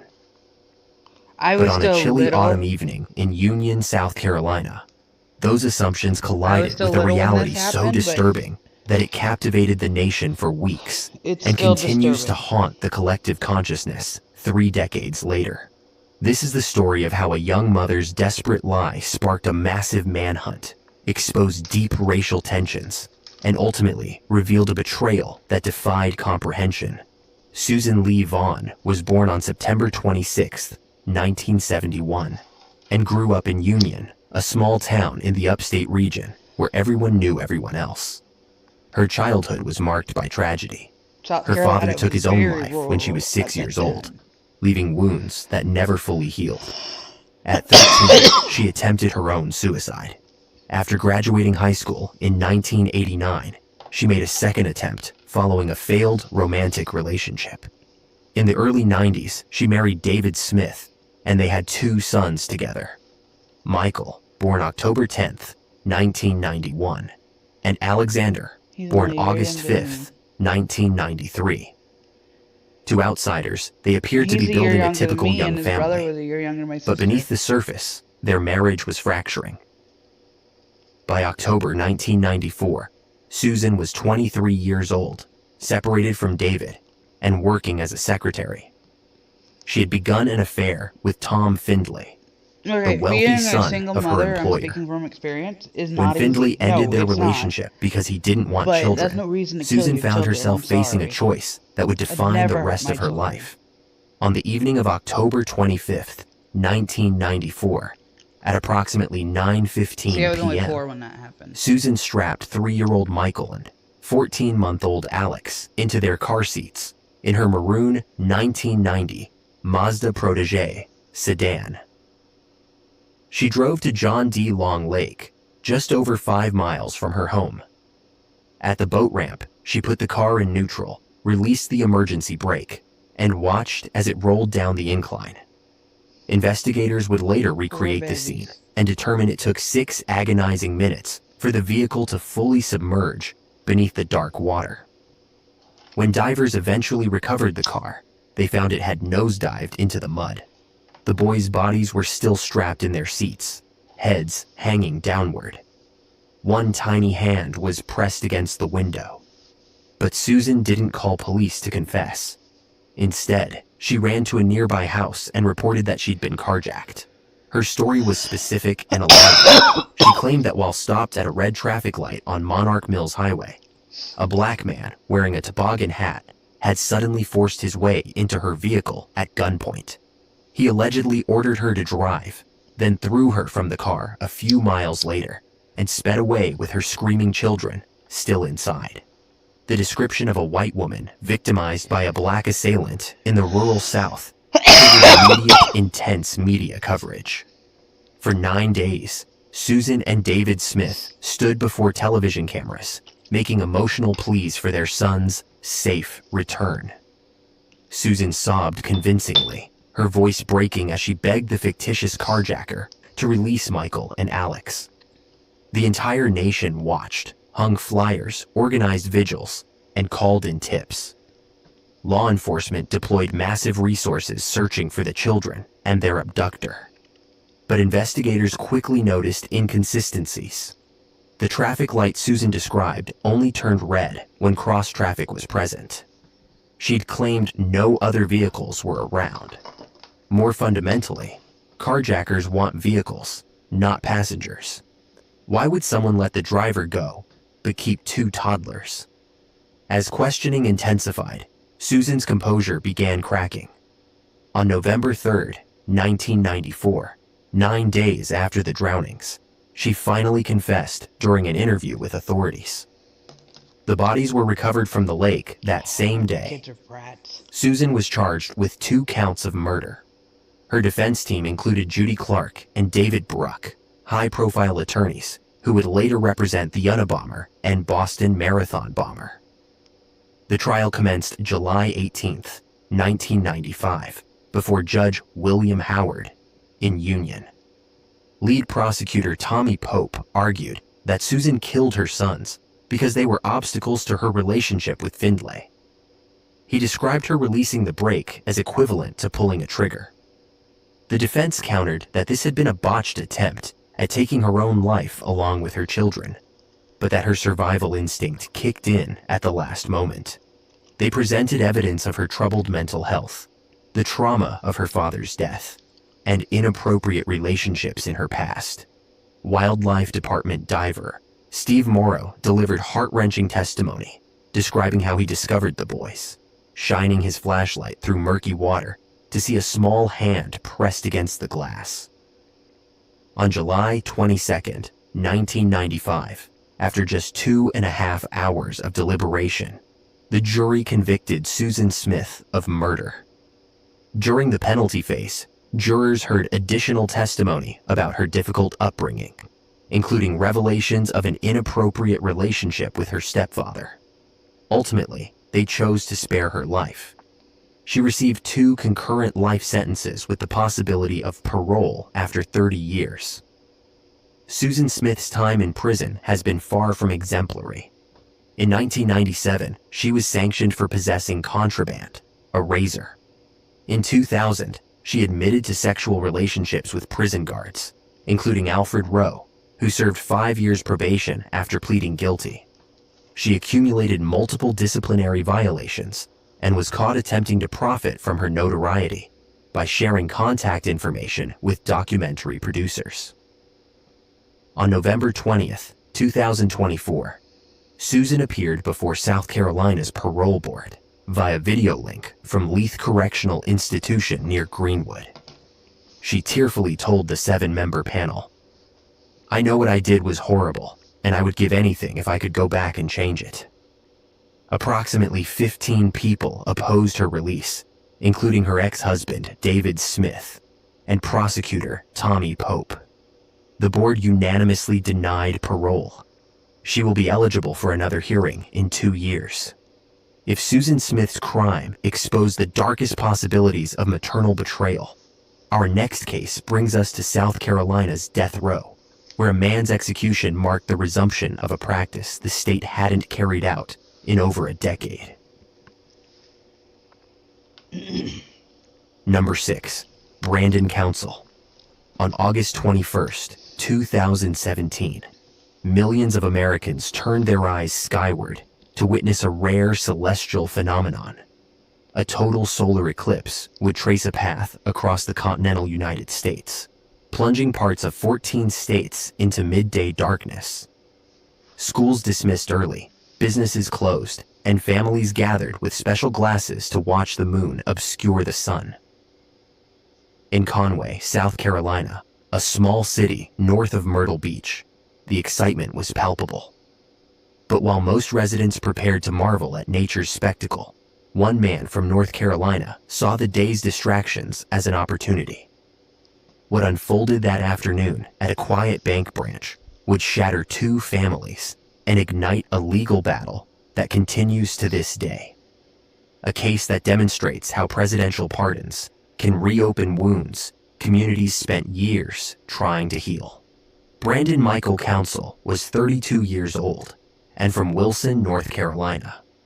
By August 2017, he was on the run following a string of armed robberies across state lines. He'd blown through the stolen money within a week and found himself in Conway, renting a room at a motel near Crescom Bank on 16th Avenue. The bank branch was small, typically staffed by just a handful of employees.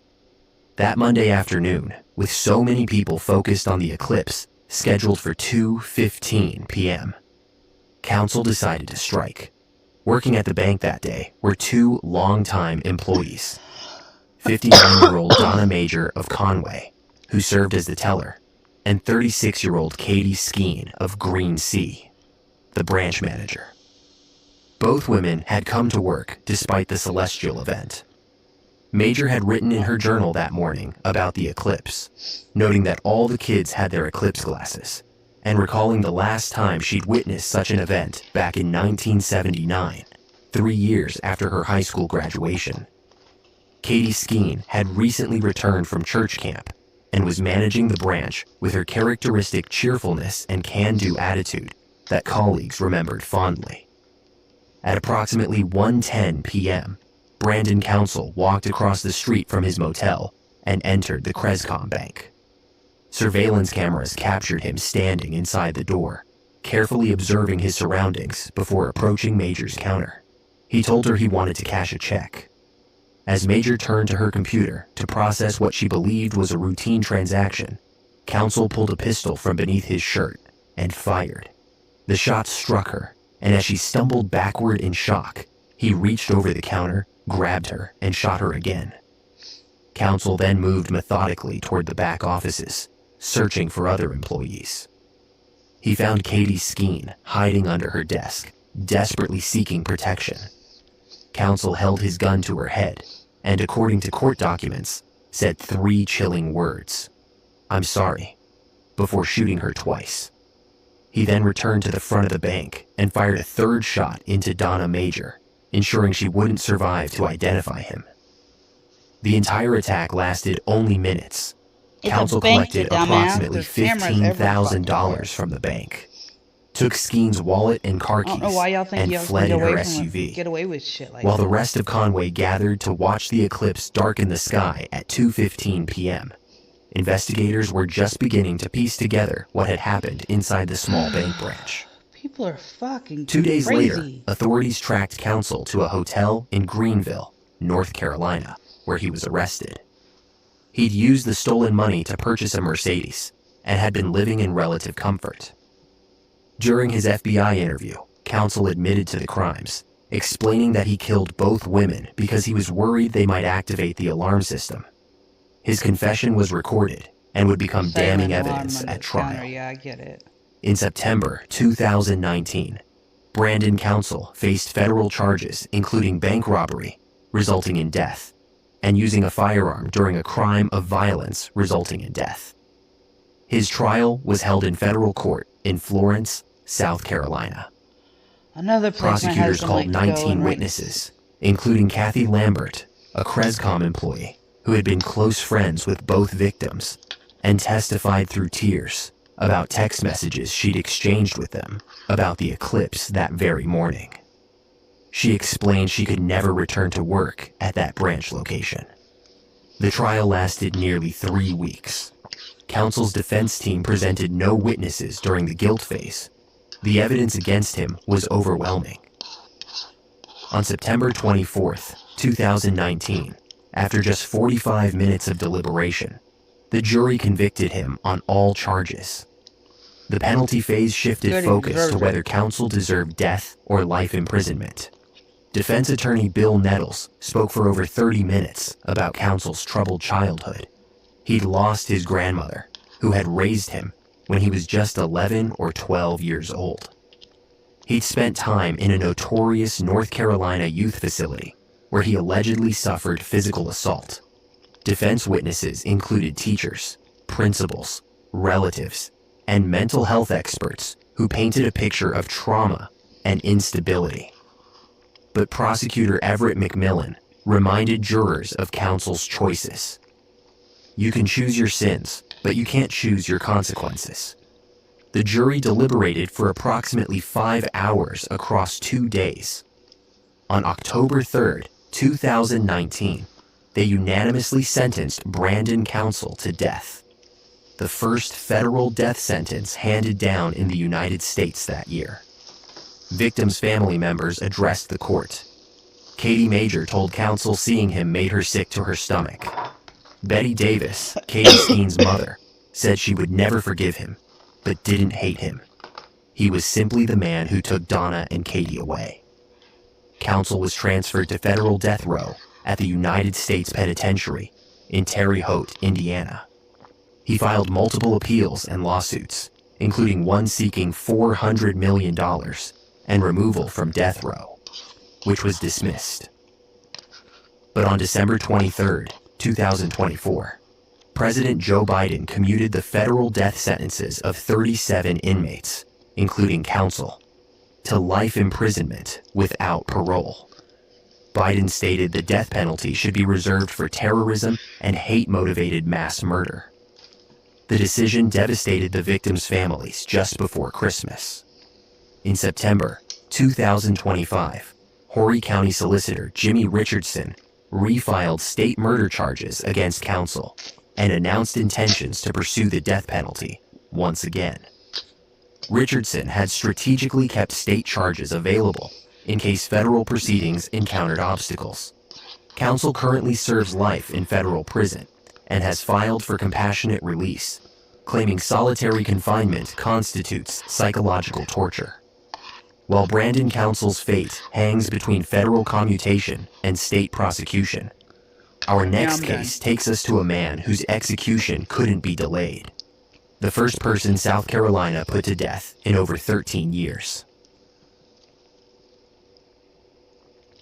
Number 7. Freddie Owens.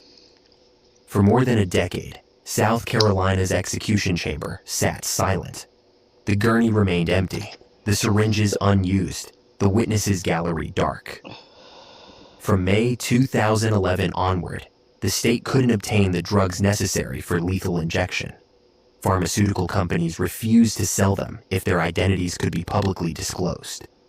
Death row inmates accumulated, appeals exhausted, but no executions could proceed.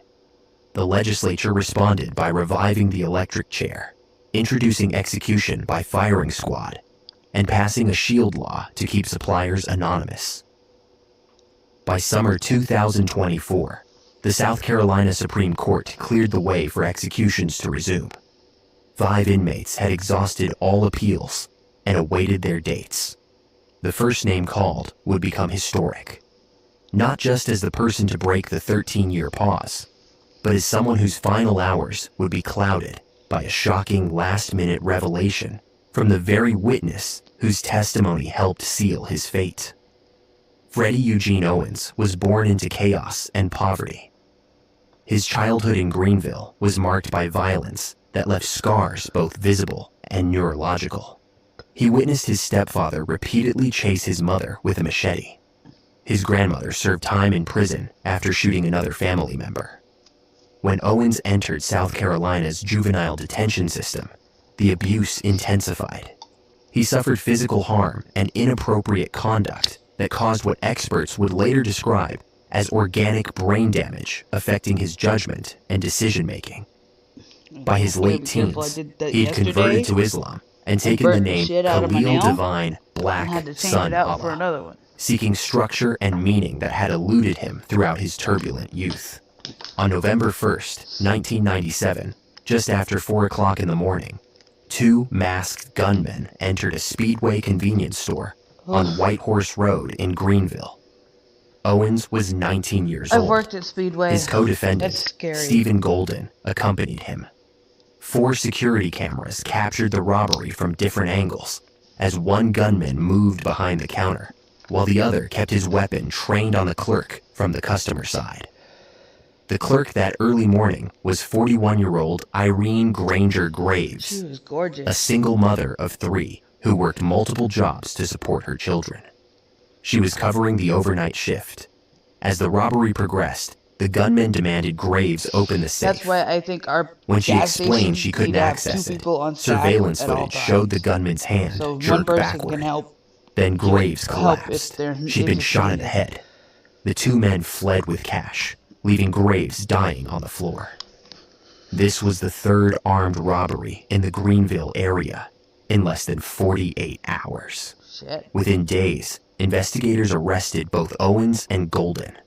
An ex-girlfriend told police that Owens had previously stated he wanted to become the person who killed the most people in Greenville. His girlfriend at the time of the robbery testified that Owens admitted being the shooter. Most critically, Stephen Golden agreed to cooperate with prosecutors. Golden pleaded guilty to a lesser charge of voluntary manslaughter and testified that Owens pulled the trigger, shooting Graves because she couldn't open the safe. In exchange for his testimony, Golden faced a potential death sentence or life imprisonment. He ultimately received 28 years. Multiple friends testified they'd heard Owens discuss plans to rob the store and later admit to the shooting. Owens went to trial in 1999 and was convicted of murder, armed robbery, and criminal conspiracy. The jury sentenced him to death. But before that sentence could be formally imposed, something horrific happened at the Greenville County Detention Center. Owens was placed in a cell with Christopher Brian Lee, a 23-year-old man being held on a traffic charge, a minor offense that should never have resulted in Lee sharing space with a convicted murderer awaiting sentencing.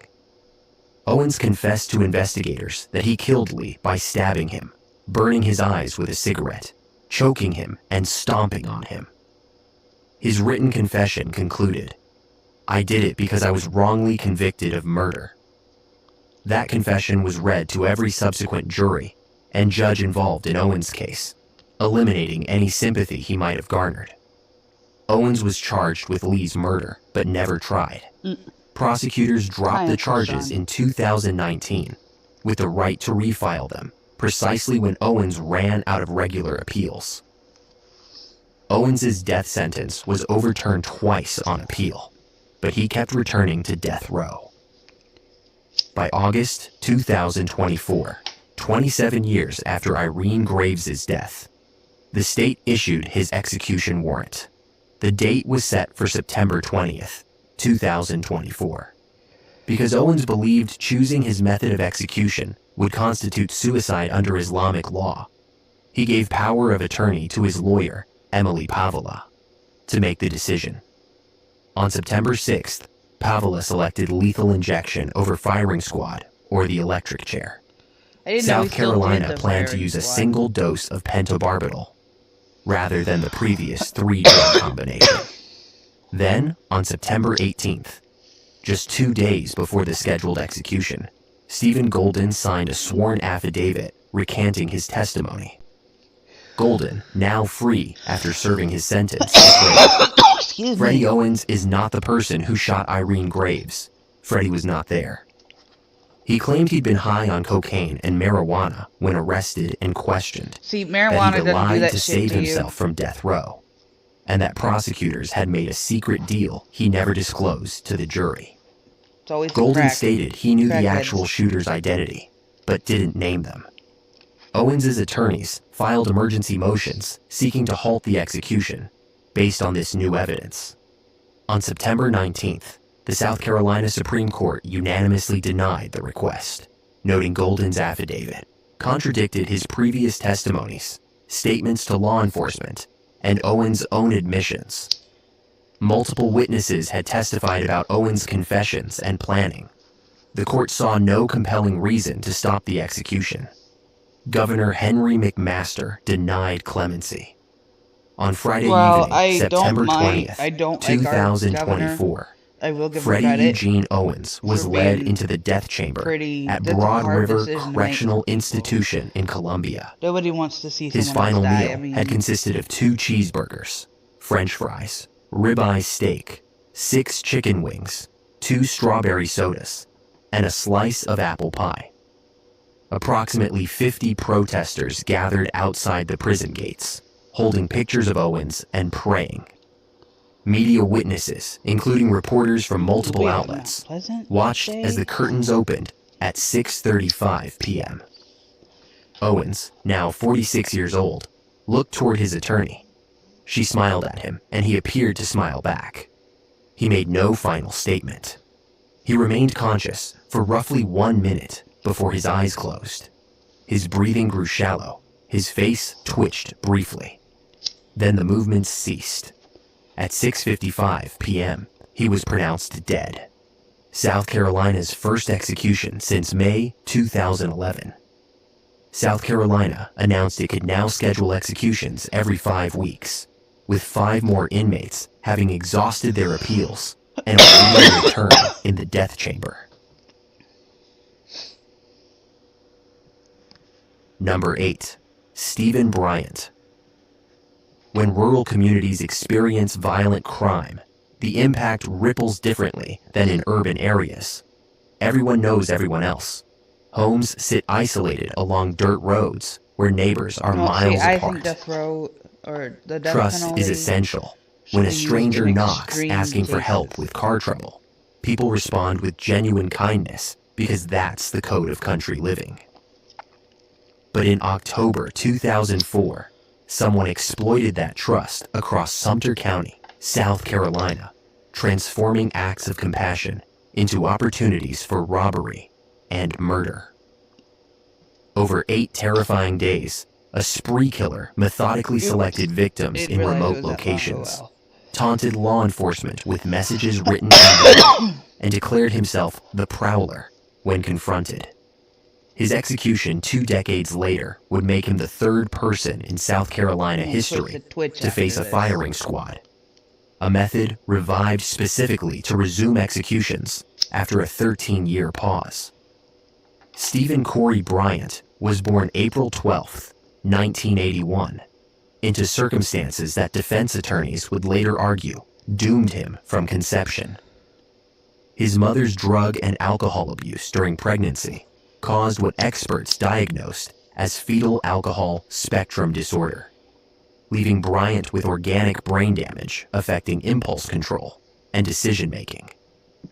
His childhood compounded the neurological damage.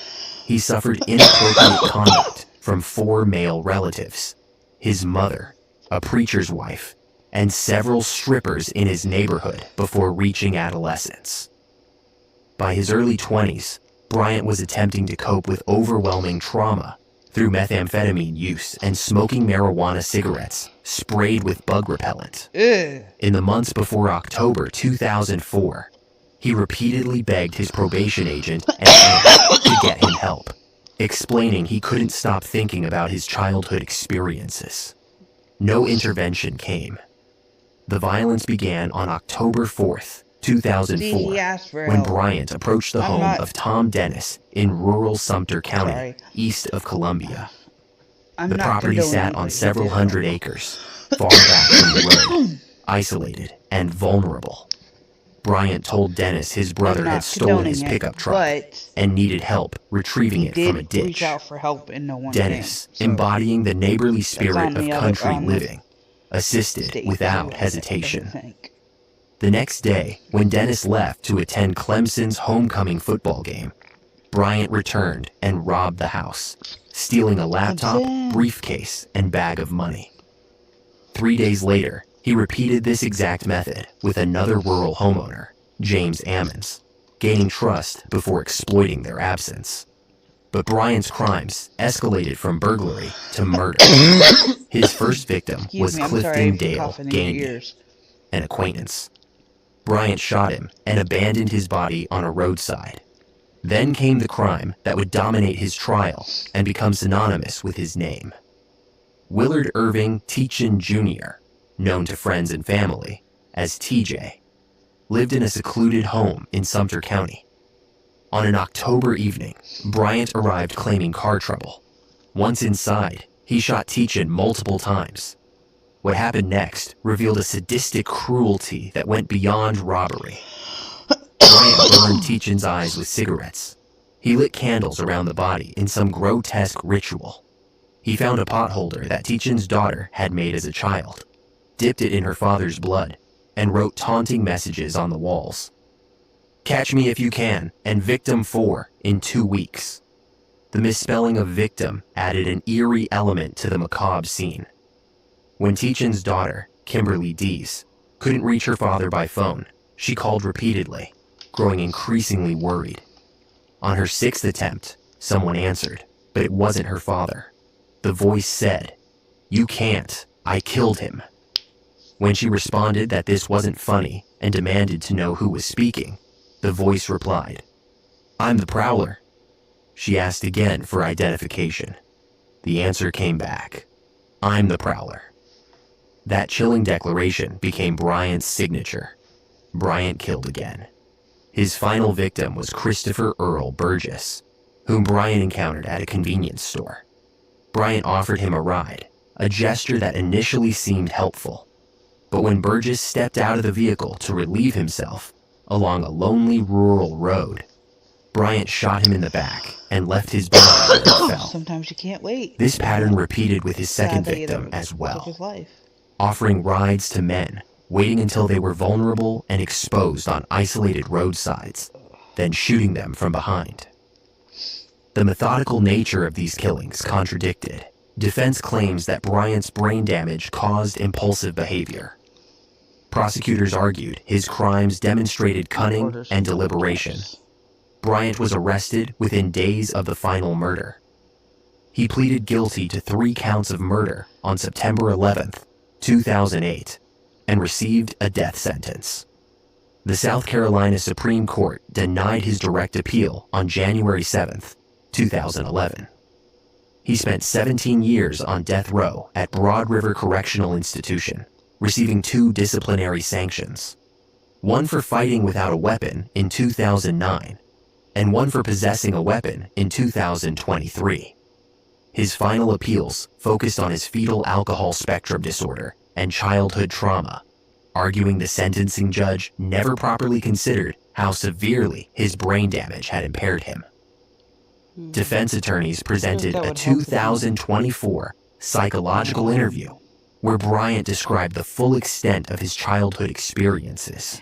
But on November 10th, 2025, the South Carolina Supreme Court rejected this argument, noting that even if the defense had investigated more thoroughly, it wouldn't have changed the outcome. The U.S. Supreme Court had already declined review in October. Governor Henry McMaster denied clemency minutes before the execution. On November 14th, 2025, at 6 p.m., Stephen Bryant was led into the death chamber at Broad River Correctional Institution. He'd chosen execution by firing squad over lethal injection or the electric chair, becoming the third person in South Carolina to select this method.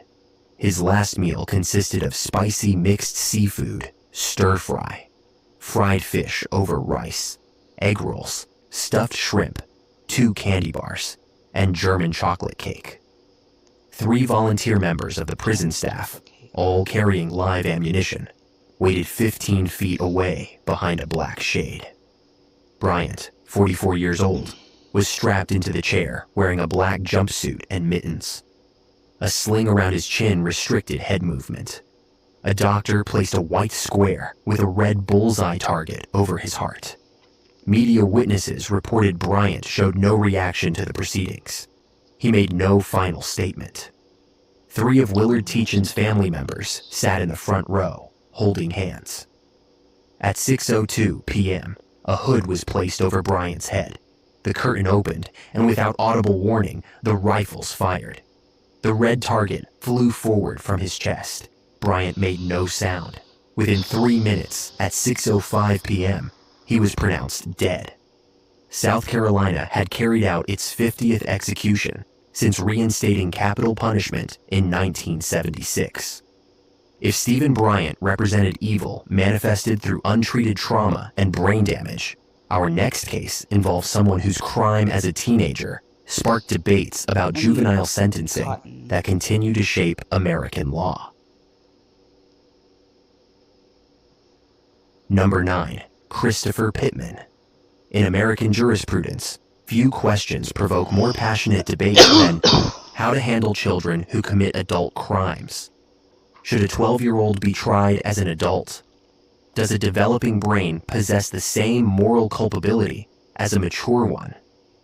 And when pharmaceutical interventions intended to help a troubled child might have contributed to catastrophic violence, where does accountability lie? These questions converged in Chester County, South Carolina, when a 6th grader confronted his grandparents' discipline, not with teenage rebellion, but with a shotgun. The case would spark national controversy, force pharmaceutical companies to add warnings to antidepressant labels, and ultimately expose how South Carolina's justice system handles its youngest offenders differently than virtually every other state in America. Christopher Frank Pittman was born April 9th, 1989, into instability that defined his childhood. His mother abandoned him twice before disappearing from his life entirely. His father, Joe Pittman, raised Christopher and his sister alone, but their relationship deteriorated through multiple family splits and divorces. By age 12, Christopher had run away from home twice and threatened suicide with a knife.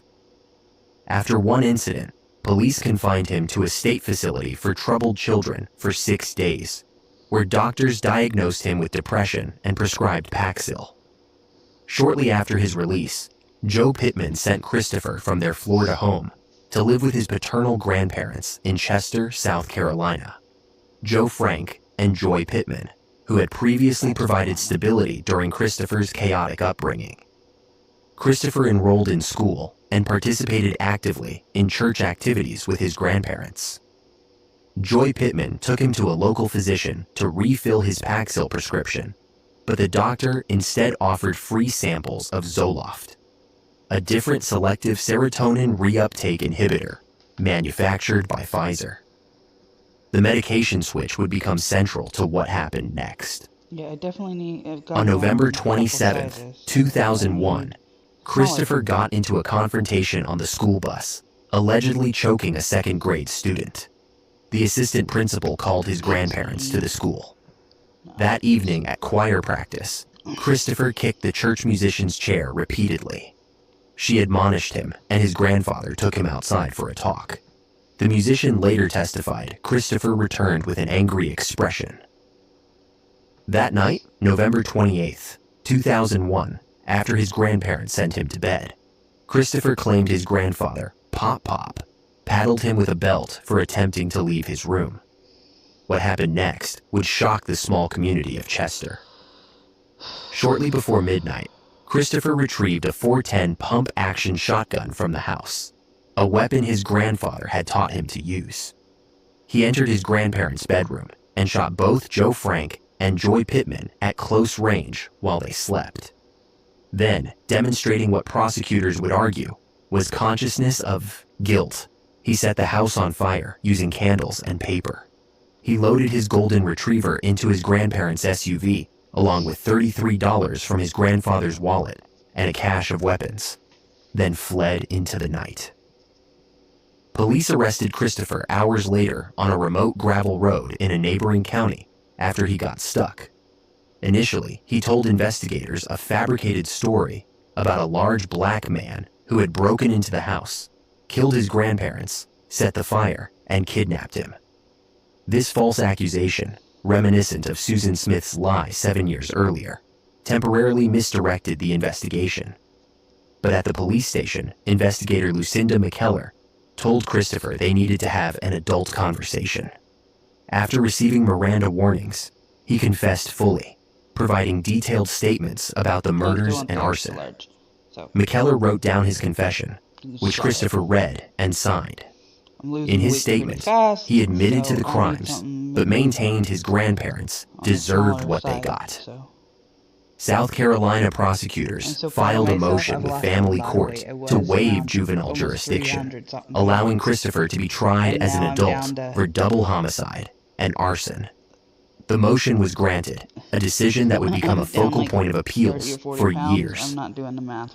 Christopher was held for over 3 years before trial, much of it in facilities his family argued were inappropriately dangerous for someone his age.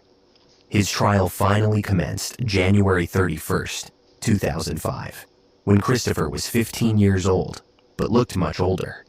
He'd grown to 6 feet 2 inches tall. My son's tall. The defense strategy centered on the Zoloft prescription.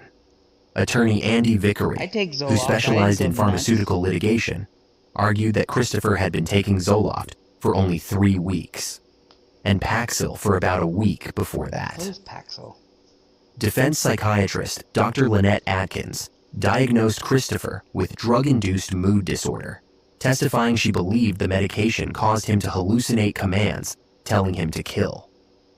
Expert witnesses Dr. David Healy and Dr. Richard Caput supported this theory, stating that selective serotonin reuptake inhibitors can cause certain patients to become suicidal or violent. So what do I know? Prosecutors countered that Christopher's actions after the murders, setting the fire, fleeing with weapons and cash, demonstrated he understood his conduct was wrong. I'll just get regular gum. Pfizer's Dr. Steve Romano testified no scientific data linked Zoloft to violence. On February 15th, 2005, after 10 days of testimony, the jury convicted Christopher on both counts of murder. Judge Daniel Pieper sentenced him to the minimum possible under mandatory guidelines, 2 concurrent 30-year terms. Christopher would have been released around age 42. Juror Stephen Platt later stated, "Just because you take prescription medication doesn't mean that you can't be held accountable for your actions." Following the verdict, the FDA ordered Zoloft and similar antidepressants to carry black box warnings about increased suicide risk in children. Appeals to the South Carolina Supreme Court and U.S. Supreme Court failed. But in July 2010, Circuit Judge Roger Young granted Christopher's post-conviction relief petition, finding his trial attorneys had been ineffective by failing to pursue a voluntary manslaughter plea bargain. In December 2010, Christopher, now 21 years old, accepted a plea deal.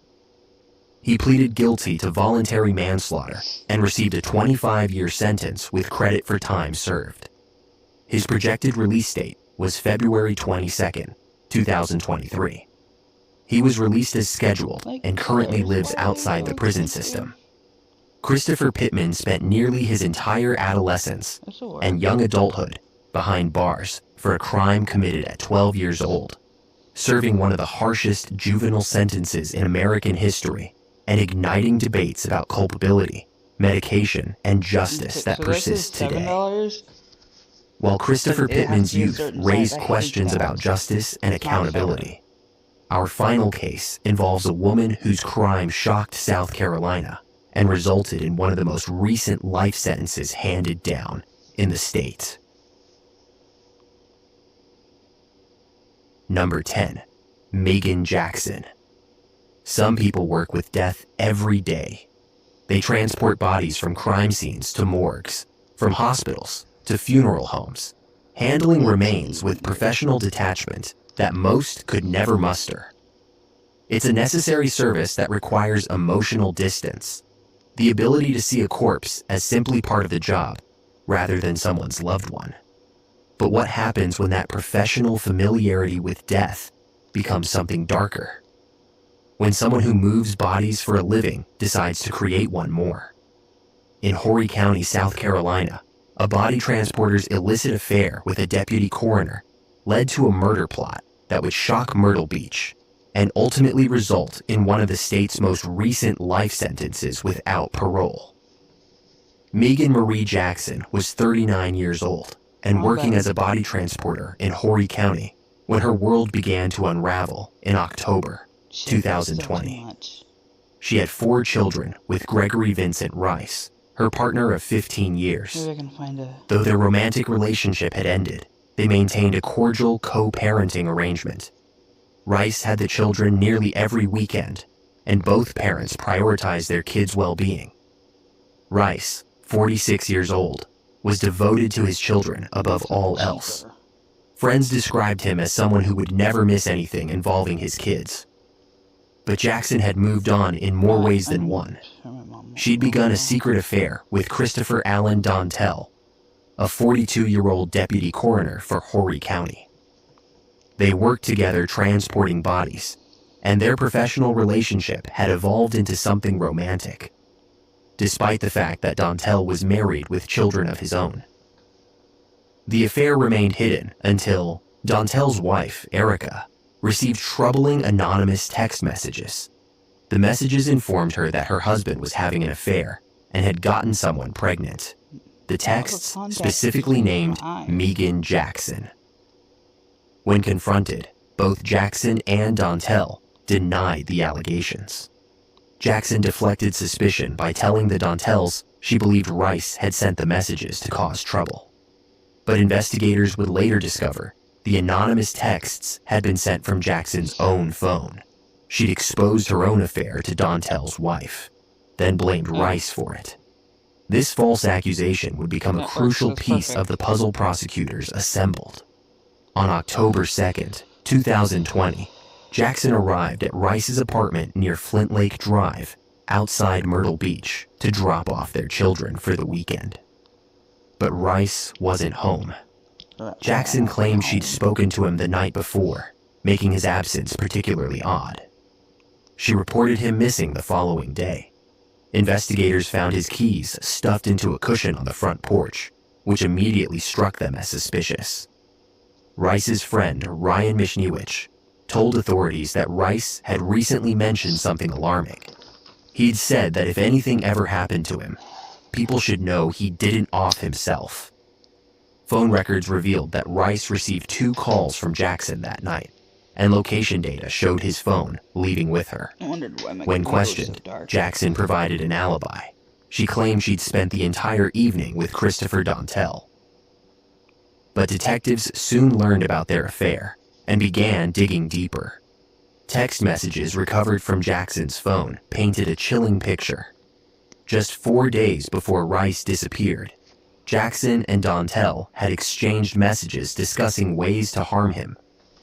Lieutenant Ben Wells from the Horry County Sheriff's Office Electronic Crimes Unit testified about a particularly damning exchange. Jackson had written that she was ready for Rice to suffer a popped tire on the highway, or have his brake lines cut. Dontel responded, "Unfortunately, I am too now." The messages demonstrated premeditation and conspiracy. On November 7th, 2020, more than a month after Rice vanished, Donna Sue Souls was catfishing with family members in the Little PD River near Pitt's Landing off Highway 378 at the Horry Marion County line. They discovered what appeared to be a human body wrapped in a tarp, secured with cinder blocks and zip ties. The body was severely decomposed, making immediate identification difficult. Forensic pathologist Dr. Susan Presnell performed the autopsy and described Rice's brain as liquefied. She determined he'd been shot 5 to 7 times, once in the head, once in the chest, twice in the left hip, and once in the right thigh. The headshot and chest wound were each potentially fatal. A .22 caliber bullet was recovered from where his brain would have been. Surveillance footage from a hardware store showed Dontel purchasing cinder blocks and a tarp, the exact items used to weigh down and wrap Rice's body in the river. Both Jackson and Dontel were arrested and charged with murder, conspiracy to commit murder, and kidnapping. Neither had prior criminal records. They were placed under house arrest, but repeatedly violated the orders to see each other. Dontel lost his job with the county. In December 2024, facing overwhelming evidence, Dontel pleaded guilty to criminal conspiracy to commit murder and accessory after the fact of murder. He agreed to testify against Jackson in exchange for reduced charges. At Jackson's trial in June 2025, Dontel provided the prosecution's most damning testimony. He claimed he was driving in the Arrowhead community on October 2nd, 2020, when they spotted Rice walking along the roadside. According to Dontel, Jackson, riding in the passenger seat, pulled out a handgun and fired 5 shots at Rice, killing him. Dontel testified he was terrified of Jackson and felt he had no choice but to help dispose of the body using his professional knowledge of handling remains. He wrapped Rice in the tarp, secured it with cinder blocks and zip ties, and dumped him in the Little PD River. Jackson's defense attorney, Preston Britton, argued the evidence actually pointed to Dontel as the shooter. He suggested Dontel had changed his story to save himself, and that the prosecution was helping him frame Jackson. But prosecutor Mary Ellen Walter presented the jury with text messages, phone records, anonymous messages from Jackson's phone, and Dontel's detailed testimony. She argued this was a tale as old as time, an affair, a pregnancy, and a murder. Jackson was the only person who benefited from Rice's death. Jackson chose not to testify in her own defense. On June 17th, 2025, after roughly 90 minutes of deliberation, the Horry County jury found Megan Jackson guilty of murder. Judge Benjamin Culbertson immediately sentenced her to life in prison without the possibility of parole. Rice's eldest son, Zachary, now guardian of his father's 3 minor children, addressed the court, saying he was forced to celebrate Father's Day without him again, and requested the maximum sentence. Christopher Dontel awaits sentencing on his conspiracy and accessory charges, facing up to 20 years in prison. Jackson remains incarcerated, and Rice's family has filed a wrongful death lawsuit, stating he survived for some time before succumbing to his injuries.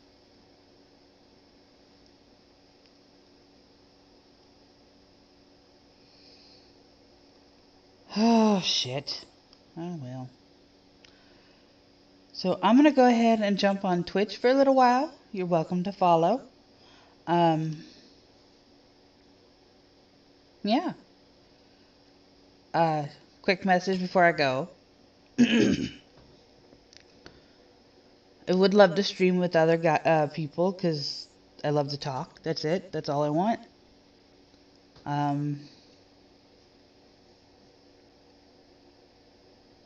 And somebody who knows how to edit, maybe, because I don't. Thank you.